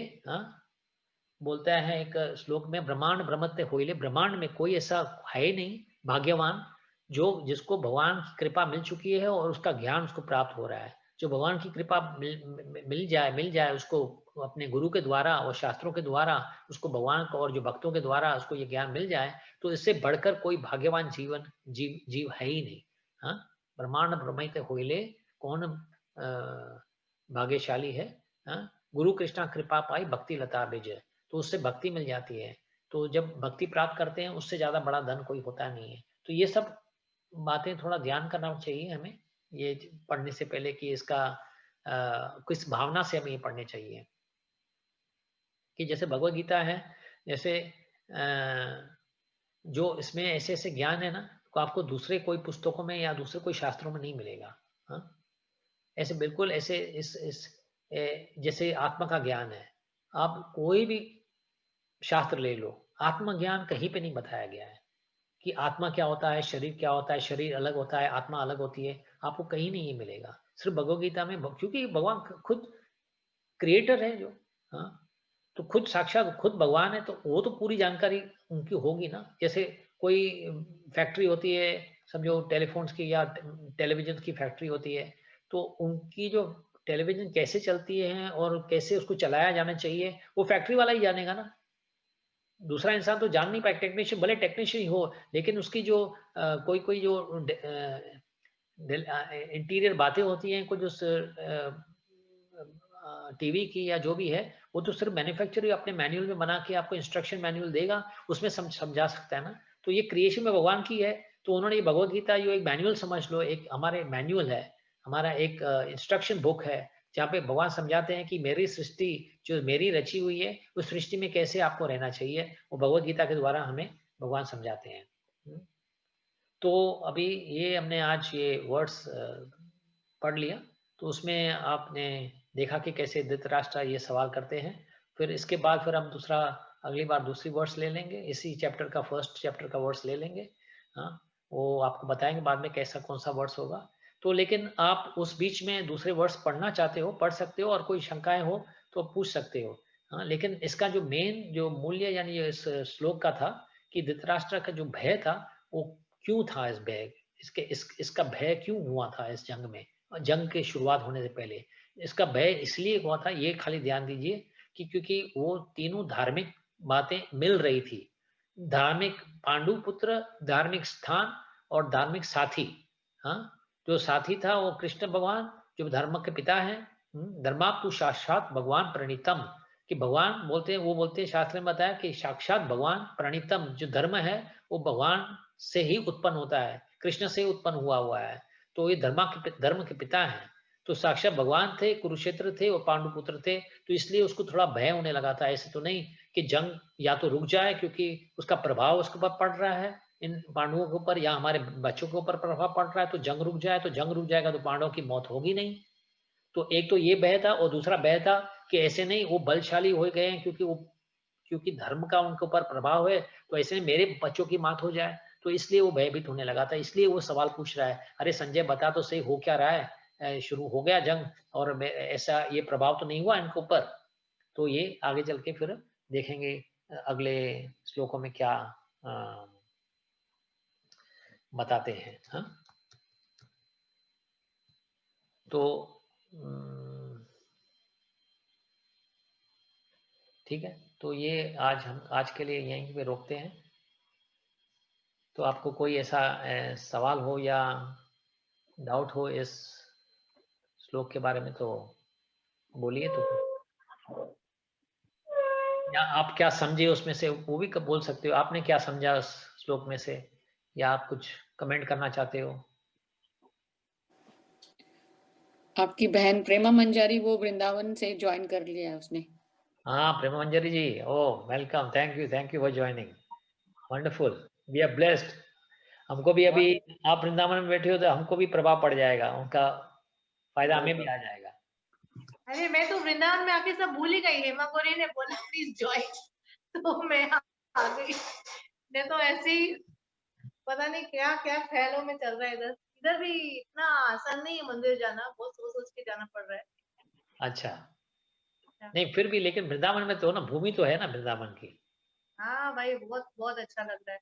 पावन इधर भूमि घर में, भी ऐसा है। वो तो कुरुक्षेत्र में था, आप तो वृंदावन में हो, दोनों के प्रेमा मंजरी को गोल ऑफ लाइफ मिल गया है, तो अभी प्रोसेस किया है वो, सीधा प्रयोजन अभी दिया, सब हो गया। अरे नहीं नहीं, मेरे को गोलोक नहीं जाना है अपना जल्दी, मेरे को भी इधर ही ये नहीं वृंदावन में ही गोलोक रहना नहीं बोलता, goal of life. Goal of है। मेरे को बोला ना इधर आके कुछ समझ में नहीं आप अगर आप गोलोक जाओ तो मैं गाय की पूंछ हम पकड़ लेंगे। वही तो बोल रही हूँ, मैं अभी इधर ही ठीक हूँ। लेकिन यही है ना, गोलोक सबको जाना है लेकिन मरना किसको नहीं है।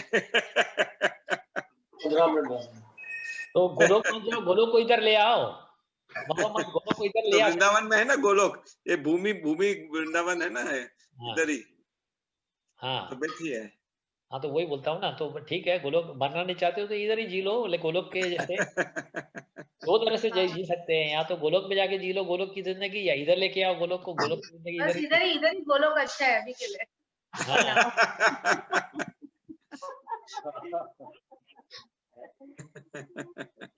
वृंदावन बिहारी कैसे हो प्रभु जी? बढ़िया बढ़िया। बड़े आनंदित लगते हो, ऐसे लगते हो भाई पहुंच गए। हाँ हाँ, हकीकत में सही स्थान में पहुंच गए। आनंद में आनंद। वृंदावन बिहारी हमेशा ट्रांस में है, वो हमेशा गोलोक में बैठा है। वो हमेशा मुंबई में होते तो भी गोलोक में बैठे होते हैं। हाँ। उसका नाम ही वृंदावन है ना, वो वृंदावन धाम तो वो खुद ही है। ठीक है, तो आगे वो क्या सवाल जवाब, ऐसी क्वेश्चन है कोई, or any comments or any Ramesh भैया सवाल जवाब करें या कुछ पूछूं मैं? हाँ करो ना। तो भाई ऐसा था, आज एक व्यक्ति से मेरी मुलाकात हुई, तो व्यक्ति ने ऐसा प्रकट किया कि उसका पार्टनर उसको चीट कर रहा है बिजनेस में। तो मैं सलाह दिया कि कर्म योग और कर्म फल का जो नियम है वो तो जारी है, एक न एक दिन वो पार्टनर को असर होगा, उसको कर्म फल के अनुसार उसको अच्छा या बुरा कर्म का फल मिलेगा, आप छोड़ दो। तो उन्होंने मुझे जवाब दिया कि मैं भगवान की स्पीड तक नहीं जा सकता हूँ इतनी आहिस्ते आहिस्ते, मुझे जल्दी चाहिए कि उसको सजा मिले। अच्छा, क्या आप बोलते हो इस विषय में? हम क्या उनको कल सलाह दे? अरे उसको खाली एक बार बता दे, बोले देखो भगवान ने अपना अगर नियम उनके लिए बदल दिया तो तुम्हारे लिए भी बदल जाएगा। तुमसे भी कोई गलती होगी, तुम्हारे ऊपर भी कर्म इमीडिएटली लगने लगेंगे। तो अब सोच समझ के मांग लो भगवान से, क्योंकि जो लागू दूसरों के लिए होगा तो खुद के लिए भी होने चाहिए ना। सही है, सही है। ये भगवान ने सोच समझ के, देखो अगर हम हर कर्म का फल हमें इंस्टेंटली अगर मिलता ना, एक हाँ, उसी क्षण मिलता ना, तो हम जी नहीं पाते। जी नहीं पाते। क्योंकि हमारे से तो इतनी गलतियां होती हैं, इतने पाप हो रहे हैं हर समय पे, वो हम खुद नहीं जानते हमसे क्या क्या पाप हो रहे हैं, यू नो। तो इसलिए भगवान जो कर रहा है, जो भगवान की जो बनाई हुई जो रचना है वो सही है, उसको मैनिपुलेट करने की कोशिश नहीं करना चाहिए। नहीं करना। हाँ बहुत सही मिला मुझे, हाँ, धन्यवाद। धन्यवाद। दूसरा एक बात है, मेरी मदर लॉ ने ही एक बात बोली थी मुझे, तो शेयर करता हूँ। उसने बोला था कि दुनिया में हर बाप धृतराष्ट्र है और हर माँ गंधारी है, क्योंकि जब अपने बच्चे कुछ फॉल्ट करते हैं, हम उसको ढकने की कोशिश करते हैं, उसको बताते नहीं है, और हमेशा हम उनको आगे दिखाते हैं, भाई वो दूसरे से आगे है। तो कुछ हद तक सब हम धृतराष्ट्र और गंधारी है, क्योंकि इतना जो हमको ज्ञान है उसके हिसाब से हम लोग खुद उसको इतना फॉलो नहीं करते हैं। जब हमारी बारी आती है, बच्चों की बारी आती है, हमारे खुद शरीर की बारी आती है, तो हम खुद लड़क जाते हैं। तो ये थोड़ा मुझे शेयर करना था, जैसे मेरे सासू भाई ने बोला था। Quite true to quite an extent. Yeah. Actually, we get so involved with our attachments. ये एनालाइज बोलते हैं, विश्लेषण। हाँ, लेकिन ये क्या है प्रभु जी, एक भी बात है, ये तो सही है, हम इसलिए कलयुग में बैठे हुए ना अभी तक इस संसार में, इसलिए क्योंकि वो जो ओरिजिनल धृतराष्ट्र तो चले गया, द्वापर युग वाला, हाँ वो तो अपनी सही जगह पे पहुंच गया, लेकिन हम जैसे धृतराष्ट्र और गद्दारी हम बैठे हुए हैं। तो इसलिए भगवद गीता का ज्ञान हमारे लिए छोड़ा गया है, कि सिर्फ अर्जुन के लिए नहीं था, ये ज्ञान हमारे लिए छोड़ दिया गया है, ताकि हम उसको इस्तेमाल करके उस ज्ञान का फायदा लेके, तो धीरे धीरे हमारे धृतराष्ट्रपन और गंधाधारीपन को छोड़ देवे धीरे धीरे करके। तो वही सीख रहे हैं ना कि how to go. No doubt is not a one day process, वो एक दिन में तो उसका हल नहीं होने वाला है, लेकिन ड्रॉप बाय ड्रॉप, नहीं धीरे धीरे। अभी देखो ना, आज 1.5-2 घंटे साथ में बैठ के भगवद गीता का हम ज्ञान कर रहे हैं, ध्यान कर रहे हैं, क्योंकि हमें उसमें कुछ तो समझ में आ रहा है ना, उसमें कुछ तो दिखाई दे रहा है कि हकीकत क्या, सच क्या है, और हम सच इस्तेमाल यानी अपने जिंदगी में इस्तेमाल करना ही चाहिए। तो हम उसमें इसलिए अपना समय दे रहे हैं, नहीं तो फिर बोलेंगे संडे के दिन अरे आराम कर लो या सो लो या फिर टीवी देख लो या पिक्चर जाके देख लो, कहाँ बैठ के हम इधर बैठ के ये बातें करेंगे। हाँ, तो ये भगवद गीता का ज्ञान जैसे महात्म्य में बताया था ना कि कृष्णा ये दूध गाय से निकाल के हाँ हमें पिलवा रहा है। ये जो गाय है वो पूरा शास्त्र का ज्ञान है, और जो गाय वाला है, ये जो कृष्ण है वो गौ है, उसको ग्वाला ग्वाला बोलते हैं ना, गाय वाला ग्वाला है। तो ग्वाला हमको दूध निकाल के हमको पिला रहा है, अर्जुन को पिलाया और हम सब भक्तों को और उसको पिला रहा है। तो धीरे धीरे जितना दूध पियेंगे ना, तो बोले जो दूध पिए सो वीर हुए, नो ऐसे जो खीर पिए सो वीर हुए, वीर दिए, जो खीर पिए सो वीर थिए, दंद जोर वठन ताकत वेड़ा लगन। तो जेलो खीर पैदा सी पिएंगे। ये जो मैं अभी सच्चे दूध की बात नहीं कर रहा हूँ, मैं भगवद गीता के दूध की बात कर रहा हूँ। तो भगवद गीता का दूध जितना पिएंगे ना, तो उतना हमारी जो हमारी क्लीनलीनेस होते जाएगी, हमारे प्योर होते जाएंगे, और हम भगवान के प्रति हमारा प्रेम बढ़ते जाएगा। हमारे में से गंधारीपन और धृतराष्ट्रपन निकल जाएगा धीरे धीरे। आई विश हरे कृष्णा। लेकिन हमारा मोह जो है ना, इंसान का मोह जिसको बोलते हैं मोह, तो मोह जो है वो अंधा कर देता है। माता जी ये जो धृतराष्ट्र थे वो क्या कम अंधे थे क्या? वो तो पहले ही अंधे थे, पर उनका शरीर भी अंधे था। नहीं, वो तो सच्ची में अंधे थे, पर इधर तो आंखों वाले अंधे है ना हम तो। हाँ नहीं, मैं वही बोल रहा हूँ। हाँ, तो ये कहने का मतलब क्या है कि अगर धृतराष्ट्र को भी आखिर में मुक्ति मिल जाती है, वो भी मुक्ति पर उसको ज्ञान मिल जाता है, वो छोड़ के अपना राजपाट छोड़ के, हाल ही के जब भी पांडवों ने ये राज्य ले लिया, तो धृतराष्ट्र को तो बोलते हैं ना, आप रह जाओ हमारे साथ, आपको सब सुख मिलेगा, आप हमारे बड़े पिता हो, आप हमारे साथ ही रह जाओ। लेकिन उसने सब त्याग करके जंगल में चले जाते हैं गंधारी के साथ, वहीं पे भक्ति भाव करके, क्योंकि वो समझ जाते हैं, क्योंकि आखिरी में तो धर्म का ही जीत होनी है। जैसे हाँ कृष्ण के साथ जो थे उसकी जीत हो जाती है ना, तो वो जानते हैं कि आखिर में यही करना है, तो आखिर में जाके वो भक्ति मार्ग में चले जाते हैं और कल्याण हो जाता है, वो स्वर्ग पहुंच जाते हैं। तो हम भी अगर भगवत गीता का ज्ञान पकड़ के रखेंगे, तो ऐसे बड़े धृतराष्ट्र जैसे लोग भी अगर मात खा के उसकी, जैसे अभी खाली धृतराष्ट्र नहीं, उसके पहले रावण थे, उसके बारे में कंस थे, हिरण्यकशिपु थे, इतने बड़े बड़े बोले असुरों के असुर, महारथी असुर, ऐसे लोग थे, उनका भी कल्याण हो गया भक्ति के द्वारा। तो हम हमारा भी भक्ति के द्वारा ये उम्मीद करते हैं कि हो जाएगा। भगवान ने हमें आसान तरीका दिया हुआ है, जप करो, इतना मंत्र शंत्र पढ़ने की भी जरूरत नहीं है, खाली जप ही कर लो, भगवान का जप कर लो, बस उसी से हमें फायदा हो जाएगा। Prabhu, one question. हरि बोल हरि बोल। हाँ One question. I was talking to a friend of mine this morning, and she used to she prays to the demigods and Mata and Shiv and all that. So I was just asking her how her spiritual life is going and so on. So her question is, she used to diligently do all of that, and she has a lot of gratitude towards the demigods also, but she's not doing her practice as she used to. She's kind of sort of disconnected, because she says her question is, if I don't remember what I've done in my past life, I'm not going to remember what I've done in my future life. I don't know what I did in my past. There should be something that reminds me of my past, so that I feel encouraged to do that much more. Her example was, if I'm doing puja for 3 hours today, I mean, if I know that by doing 11 hours puja, I will get that benefit, some incentive is there, I would do that. But here there's nothing. I don't even know. If I'm born tomorrow as a dog, as a cat, how does it matter? I won't remember anything as it is. Yeah. So what do I answer to that? See, so it's like something sometimes there are two ways of knowledge. You can get knowledge in 3 different ways. Okay.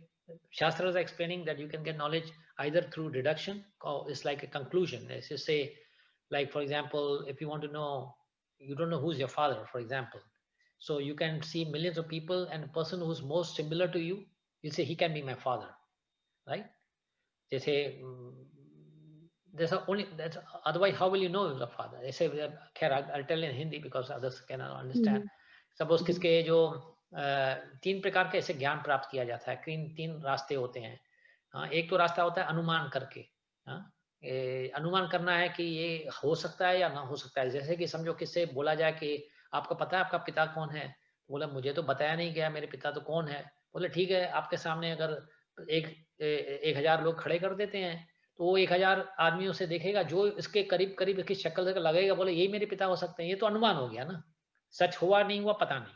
अच्छा, दूसरा क्या होता है experimental, कि आप experiment करके देखें खुद, यानी जैसे साइंटिफिकली अगर डीएनए टेस्ट करते हैं या ये करते हैं, उससे जानकारी पा सकते हैं, लेकिन उसमें भी चूक हो सकती है। और तीसरा माध्यम क्या होता है, अपने माता से जाके पूछ लो तुम्हारे पिता कौन है, आपकी माता बता देगी आपको, 2 सेकंडों में आपको जवाब मिल जाएगा आपका पिता कौन है। क्यों इतने अनुमान कर रहे हो, प्रत्यक्षा कर रहे हो, एक्सपेरिमेंट्स कर रहे हो, अपनी माता से पिता पूछ लो।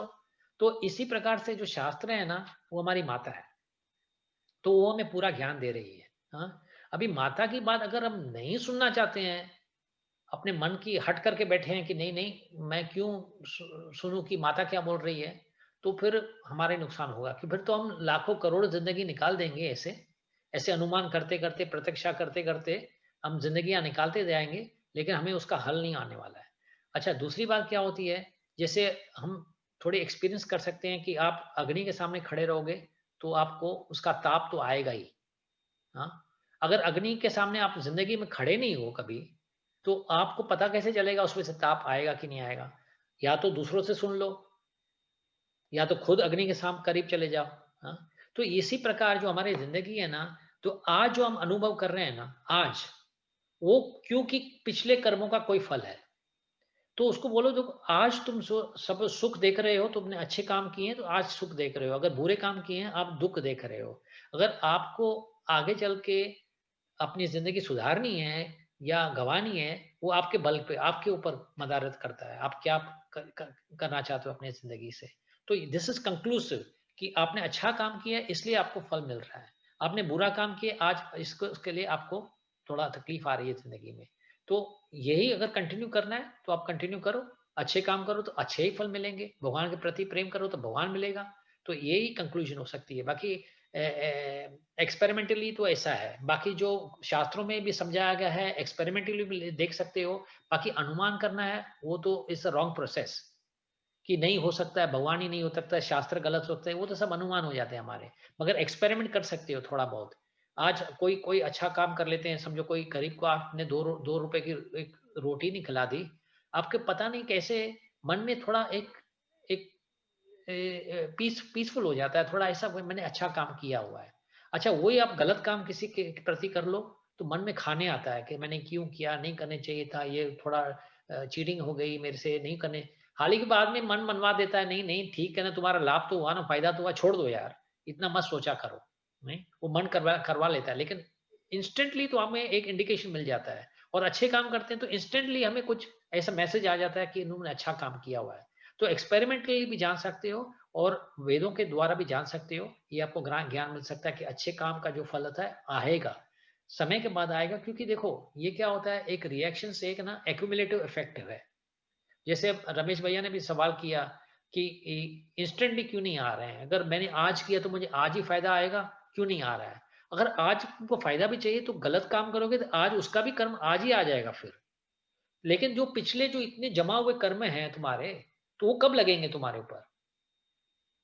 आज का कर्म आज ही लग जाए तो पिछले कर्म का समय कब आएगा। तो they are going in order, they are going in order. She is okay with that. She's saying, but how do I know? I said, because you've done something good in the past, that's why you're able to do whatever you're doing today, depending on your desire, who you want to worship and what you want. If you're going to do for some materialistic benefit, you will get that. Yeah. But do it without expecting anything. Do it for the pleasure of the Lord. Or if you're doing your Mata ka jap, do it for her pleasure. Don't attach anything else to it. Yeah. And she will show you the path, because if you go in bhakti, she will show you the path. Yeah. So she's saying, yeah, but that she's a ardent follower, matlab Qatar, Mata, she loves her. Yeah, It's like, every day. But her thing is, ye to theek hai, you're saying karma, I will get this, I will get that, and this, that, and the other. But how do I know? I said, how do you know now? You want them to remember what happened in the past? That only God remembers. We don't remember. You ask her just how you think you're surviving today. I mean, what आपने क्या आप कौन सी ऐसी यानी विशेष इंसान हो, या you're something one special person कि आपने बिना कुछ अच्छे किए हुए आप आज जो जिंदगी जी रहे हो आप जी रहे हो। Are you someone special? क्योंकि दूसरों को कर्म मिल सकता है, आपको कर्म नहीं मिलेगा। यानी today what you're living is because you must have lived something in the past. That's why today you got a result. So today what you're living, tomorrow you'll get a result. That's a natural, I mean, course you can say, the natural course. So you have to have faith that आज तुम जो हो is because you're something you've done in previous life or previous years of your life, and today you're getting the result. अभी जैसे farming भी करते हैं, agriculture करते हैं, हार्वेस्ट कैसा होता है, जिस तरह से आप when you so the seed, जो भी बोते हो तो उस प्रकार का फल आएगा ना। उसमें से हमें नेचर भी एग्जाम्पल देता है, आप आम पोखोगे तो आम ही आएगा, सेब थोड़ी आएगी। तो आप जैसे कर तो आज और पोखोगे ही नहीं तो आएगा कैसे, कुछ भोगोगे बोएगोगे करोगे ही नहीं, सोइंग नहीं करोगे तो आएगा कैसे। तो इस हिसाब से अगर आज तुम करोगे ही नहीं, आप बोलते हैं ये सोच के कि पता नहीं मुझे मिलेगा, उसका फल नहीं मिलेगा, तो करोगे ही नहीं, तो ठीक है चलो let's leave it to doubt. Let's say 50% मिलेगा, 50% नहीं मिलेगा, ये डाउट रखते हैं, तो एटलीस्ट 50% का तो सिक्योरिटी है। लेकिन करोगे नहीं तो 0% हो गया ना। जैसे किसने भगवान प्रभुपाद से एक सवाल भी किया था कि ये मुझे बताओ कि अगर भगवान कृष्ण, ये आप जो शास्त्र वास्त्र वगैरह बोलते हो, सोचो कि भगवान है ही नहीं, कृष्णा है ही नहीं, शास्त्र सब झूठ बोल रहे हैं, किसकी मनोकल्पनाएं हैं, कि स्टोरी बनाई हुई है, और स्वर्ग वगैरह होता ही नहीं है, सब नहीं है। तो फिर प्रभु फिर हम तो प्रभुपाद तो हम भी ये जिंदगी जो कर रहे हैं तो सब गवा रहे हैं। तो प्रभुपाद ने सवाल किया, पहली बात तो तुम नादान हो, तुम ऐसे सवाल करते हो, बच्चों के वाले सवाल करते हो। बट ठीक है चलो, फिर भी ये तुम्हारी नादानी का जवाब दे रहा हूं मैं। सोचो कि नहीं है तो तुमने गवाया ही क्या? दवाई क्या करें? आज तुमको क्या कुछ मांग रहा है भगवान? क्या तुमने कुछ पैसे निकाल के दिए हुए हैं कि उसके लिए पूरी जिंदगी उसको? नहीं, तो तुम क्या सवेरे सवेरे सवेरे जागते हो, अच्छाई करते हो, जल्दी सो जाते हो, अच्छाई करते हो, वेजिटेरियन फूड खाते हो, अच्छाई करते हो शरीर के लिए, तुम्हारे शरीर के लिए अच्छा है। फैमिली में झगड़े कम होते हैं, आप फेथफुल टू योर वाइफ हो, वाइफ तुम्हारे लिए फेथफुल है, बच्चे अच्छे अच्छे पैदा हुए हैं, अच्छे अच्छे संगीत गा रहे हैं, ये कर रहे हैं, नुकसान कहाँ है? आपने कुछ गवा दिया हो तो बताओ। तो फिर बोलता हाँ सही बात है। तो बोला ठीक है, नहीं है तो एटलीस्ट ये तो कमा लिया ना। अगर ये मन में सोचते भी हो अगर कुछ नहीं होने वाला तो ये तो कमा तो लिया ना, इतना तो जिंदगी में आपने प्राप्त कर लिया ना। So of course there are concepts. अभी देखो, आप बोलिए, मत समझाइए, अभी सबको तो नहीं समझा सकते हैं, थोड़ा उसमें इसलिए बोलते हैं गुरु शास्त्र भक्त, साधु, गुरु शास्त्र ही साधु, तीनों की कृपा चाहिए। हाँ, आप समझो गुरु बन के या साधु बन के आप उसको समझा रहे हो, आपका काम जैसे अभी डिवोटी हो, आप डिवोटी के हिसाब से आप समझा रहे हो, आप साधु हो। अभी उसको गुरु की कृपा नहीं हो या भगवान की कृपा नहीं हो तो आप कुछ नहीं कर सकते हो। आप कितनी भी कोशिश, लाख कोशिश करोगे वो नहीं समझेगा। जब उसका समय आ जाएगा तो गुरु कृपा पड़ेगी, भगवान की कृपा पड़ेगी, शास्त्र की, तो आ जाएगा उसके दिमाग में। नहीं तो आप तो अपना बोलते कर्मण्येव अधिकारस्ते मां फलेषु कदाचन, आप कर्म करिए। अभी फल मिलता नहीं मिलता तो हम उसकी यानी डिमांड नहीं कर सकते बार बार ना कि मुझे फल दिखना ही चाहिए। आया तो ठीक है, नहीं आया तो भगवान की मर्जी, जो भी है वो भगवान जब देने ही नहीं जाते ऐसे बुद्धि। देखो सर्वस्व चाहम हृदय सन्निविष्टो मत स्मृति ज्ञानम अपोनम च, कृष्ण बोलते हैं मैं ही मन के सबके मन में बैठा हूँ, मैं ही ज्ञान देता हूँ, मैं ही उनको यानी इंटेलिजेंस देता हूँ, और मैं ही उसको भुलवा देता हूँ कि भूल जाए सब कुछ। तो उसके ऊपर मदारत है। तो हम क्या कर सकते हैं? जब भी उसको ज्ञान देना होगा वो दे देगा। हमारा काम है सिर्फ थोड़ा समझाना, समझ गया तो ठीक है, नहीं तो फिर भगवान की मर्जी। That's what I told her about that. I said, जब पहले युगों में, सत्ययुग में, द्वापर युग में, all that, there was so much of piousness, इतना सब कुछ अच्छा था, शुद्ध था, तो वो खुद संत महात्मा या भगवान खुद आते थे ड्रीम में और बताते थे ऐसे करना है, वैसे करना है। लेकिन कलयुग में तो सबकी बुद्धि भ्रष्ट है, तो वो तो होना ही नहीं है, वो इतना कॉन्शियसनेस है ही नहीं हमारे में। तो वो तब भी वो भी होता है, वो भी अभी भी होता है। Like how Guru Maharaj, when he read the Nectar of Devotion, he saw Prabhupada in his dream. Yeah. And he knew that is, first page he read and he knew that's the path.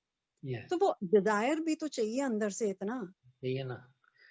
नहीं Dzire चाहिए, और कृपा main है। कृपा, Dzire कृपा के बाद ही आती है। कृपा नहीं होगी डिजायर भी नहीं आएगी। क्योंकि ये मेल जमा जो हुई है ना, वो मेल ऐसी साधारण मेल नहीं है। जो हम मेल तो बोल देते हैं काम, क्रोध, लोभ, मोह, अहंकार, लेकिन ये जो बीच में जो काम से भी बच सकते हो, क्रोध से भी बच, लेकिन अहंकार के, जब भी अहंकार के पे आ जाओगे ना, तो इतना अहंकार इतना बलशाली है, इतना पावरफुल है कि उसको जीतना उससे आसान नहीं है। To surrender to god. इसलिए कृष्णा ने क्या बोला, ऐसे नहीं बोला अपना लोभ निकाल के आ जाओ, काम निकाल के आ जाओ मेरे पास, नहीं, उसने बोला शरण ले लो मेरी। यानी when you say surrender to me means you give up your false ego, and that's the biggest challenge, giving up the false ego. दूसरा कुछ भी कर लोगे, ठीक है, संभाल लोगे अपने, लेकिन फॉल्स ईगो को छुड़ाना, यानी जो only with mercy, yeah, that happens. Yeah. Only with mercy, devotees mercy, your guru's mercy, yeah. अहंकार is, so leave it, you do your job, आप करते जाइए अभी, ठीक है, जितना कोशिश हो सके, and then leave it to Krishna and pray for her. You can pray for her, that you can do. Krishna give her the intelligence please, I have tried my best. और आपकी अच्छी सहेली है और आप चाहते हो कि उसका कुछ फायदा हो, then maximum you pray to Krishna. Yeah, as soon as I finished my conversation, I just said, Radha Rani, please bless, have mercy on all of us. Yeah, especially now Kartik is going on, so naturally can be. And give her some prasad. When you offer something, give her some prasad to her. See, literature won't help. किसको क्या philosophy है ना, ये जो वेदवाद है ना, ये वेदवाद की बातें नहीं समझ में आती है। हाँ, देन वेदवाद जहाँ पे नहीं काम करता वहां पे प्रसाद, प्रार्थना, संगत ये काम करती है। या योर ओन बिहेवियर, आप जो करते जाएंगे ना वो दूसरे देखते हैं, उनको भी नजर में आ रहा है कि आप क्या कर रहे हो, तो दैट हेल्प्स ऑल्सो, इन्फ्लुएंस करता है आपके जो करतूत हैं, आपके जो एक्शंस हैं, वो दूसरे पर भी हेल्प करते हैं उसको। जब भी आप पक्के होते हो ना अपने फर्ज में, अपने ड्यूटी में, तो ये भी प्रभाव पड़ता है दूसरों पर। You are strong, you should be strong. ऐसे नहीं बोलते एक बात हो, करते दूसरी बात हो, फिर बोले आप ही नहीं कर रहे तो मुझे क्यों बोल रहे हो करने के लिए। हाँ बोलिए रमेश जी। थैंक यू प्रभु। Thank you. हाँ, the cause of all the causes, सर्व कारण का कारण, हाँ, जब वो नहीं चाहता है, हाँ, हमारी इंटेलिजेंस भले समझे या न समझे, अभी ये व्यक्ति की जो हम बात कर रहे हैं वो देवी की पुजारी है। The cause of all the causes more on this. या नहीं, वो पुजारी यानी कहने का मतलब भक्त तो है ही है। शी डज नॉट डाउटिंग हर भक्ति, खाली वो सवाल ये कर रही थी कि मैं जो कर रही हूँ उसका मुझे लाभ मिलेगा कि नहीं मिलेगा। वो डाउटफुल रही है अपने अपने जो प्रार्थना पे, उसको डाउट हो रहा है, प्रार्थना के जो फल है ना उसके ऊपर डाउट आ रहा है। तो वो भी कृष्णा कॉन्शियस में क्यों नहीं आ रहा है या ये नहीं आ रहा है, तो मैं अपना इंटेलिजेंस यूज करना बंद कर देता हूँ, क्योंकि the cause of all the causes is more than it. हाँ, तो इस मकाम पर अगर तुम पहुंच गए कि ये जानने लगे कि कृष्णा इस सर्व कारण कारणम, दैट आई एम नोबडी, न कर्त्वात्म न कर्माणि लोकस्य सृजति प्रभु, मैं न कुछ कर रहा हूँ न करवा रहा हूँ, ये सब जो हो रहा है वो भगवान के नजरदानी से ही हो रहा है, उसके मर्जी से ही हो रहा है। जब ये समझ में आने लगे तो फिर बाद में प्रॉब्लम थोड़ी है, फिर you become directly under the guidance of Krishna. You see, Krishna सारथी जब अर्जुन का बन सकता है तो हर भक्त का बनता है। अगर तुम अपना शरणागति कर लेते हो भगवान को, तो भगवान खुद सारथी बन जाता है तुम्हारा। फिर तुम्हारी जो जो नसीब की रेखाएं है ना, हाँ, तो वो भी रेखाएं भगवान के हाथों में आ जाती हैं, क्योंकि वो जो रथ ही वो चलाते हैं, तो रेखाएं क्या करेगी। Okay, so we'll close now. It's already time for closing. Thank you very much. And if you have any questions, then later you can also discuss. You can send on WhatsApp. Okay, so thank you everybody. Let me say Meena Jethani, Sangeeta Bhavnani, Hema Gauri, Lavina, Lavanyamai, Prema Manjari, Ram and Sangeeta, Ramesh, Shilpa, Shama, Yogita, and I think it's Ramesh Punjabi, no? I think UIC Private Limited is Ramesh Punjabi. Okay, so thank you and hope to see you next time again on Sunday. Prema Manjari, have a nice time in Vrindavan. Thank you, Prabhu. And please ask for a blessing for us as well. Yes, Prema Manjari, please. Yes, no, I will pray for all of you. I'm going to light lamp now for Damodar. Okay. So I will pray for all of you. Blessing you all. Hare Krishna. Hare Krishna. Thank you. Thank you very much. Thank you for joining. Thank you, Prabhu. Hare Krishna. Hare Krishna.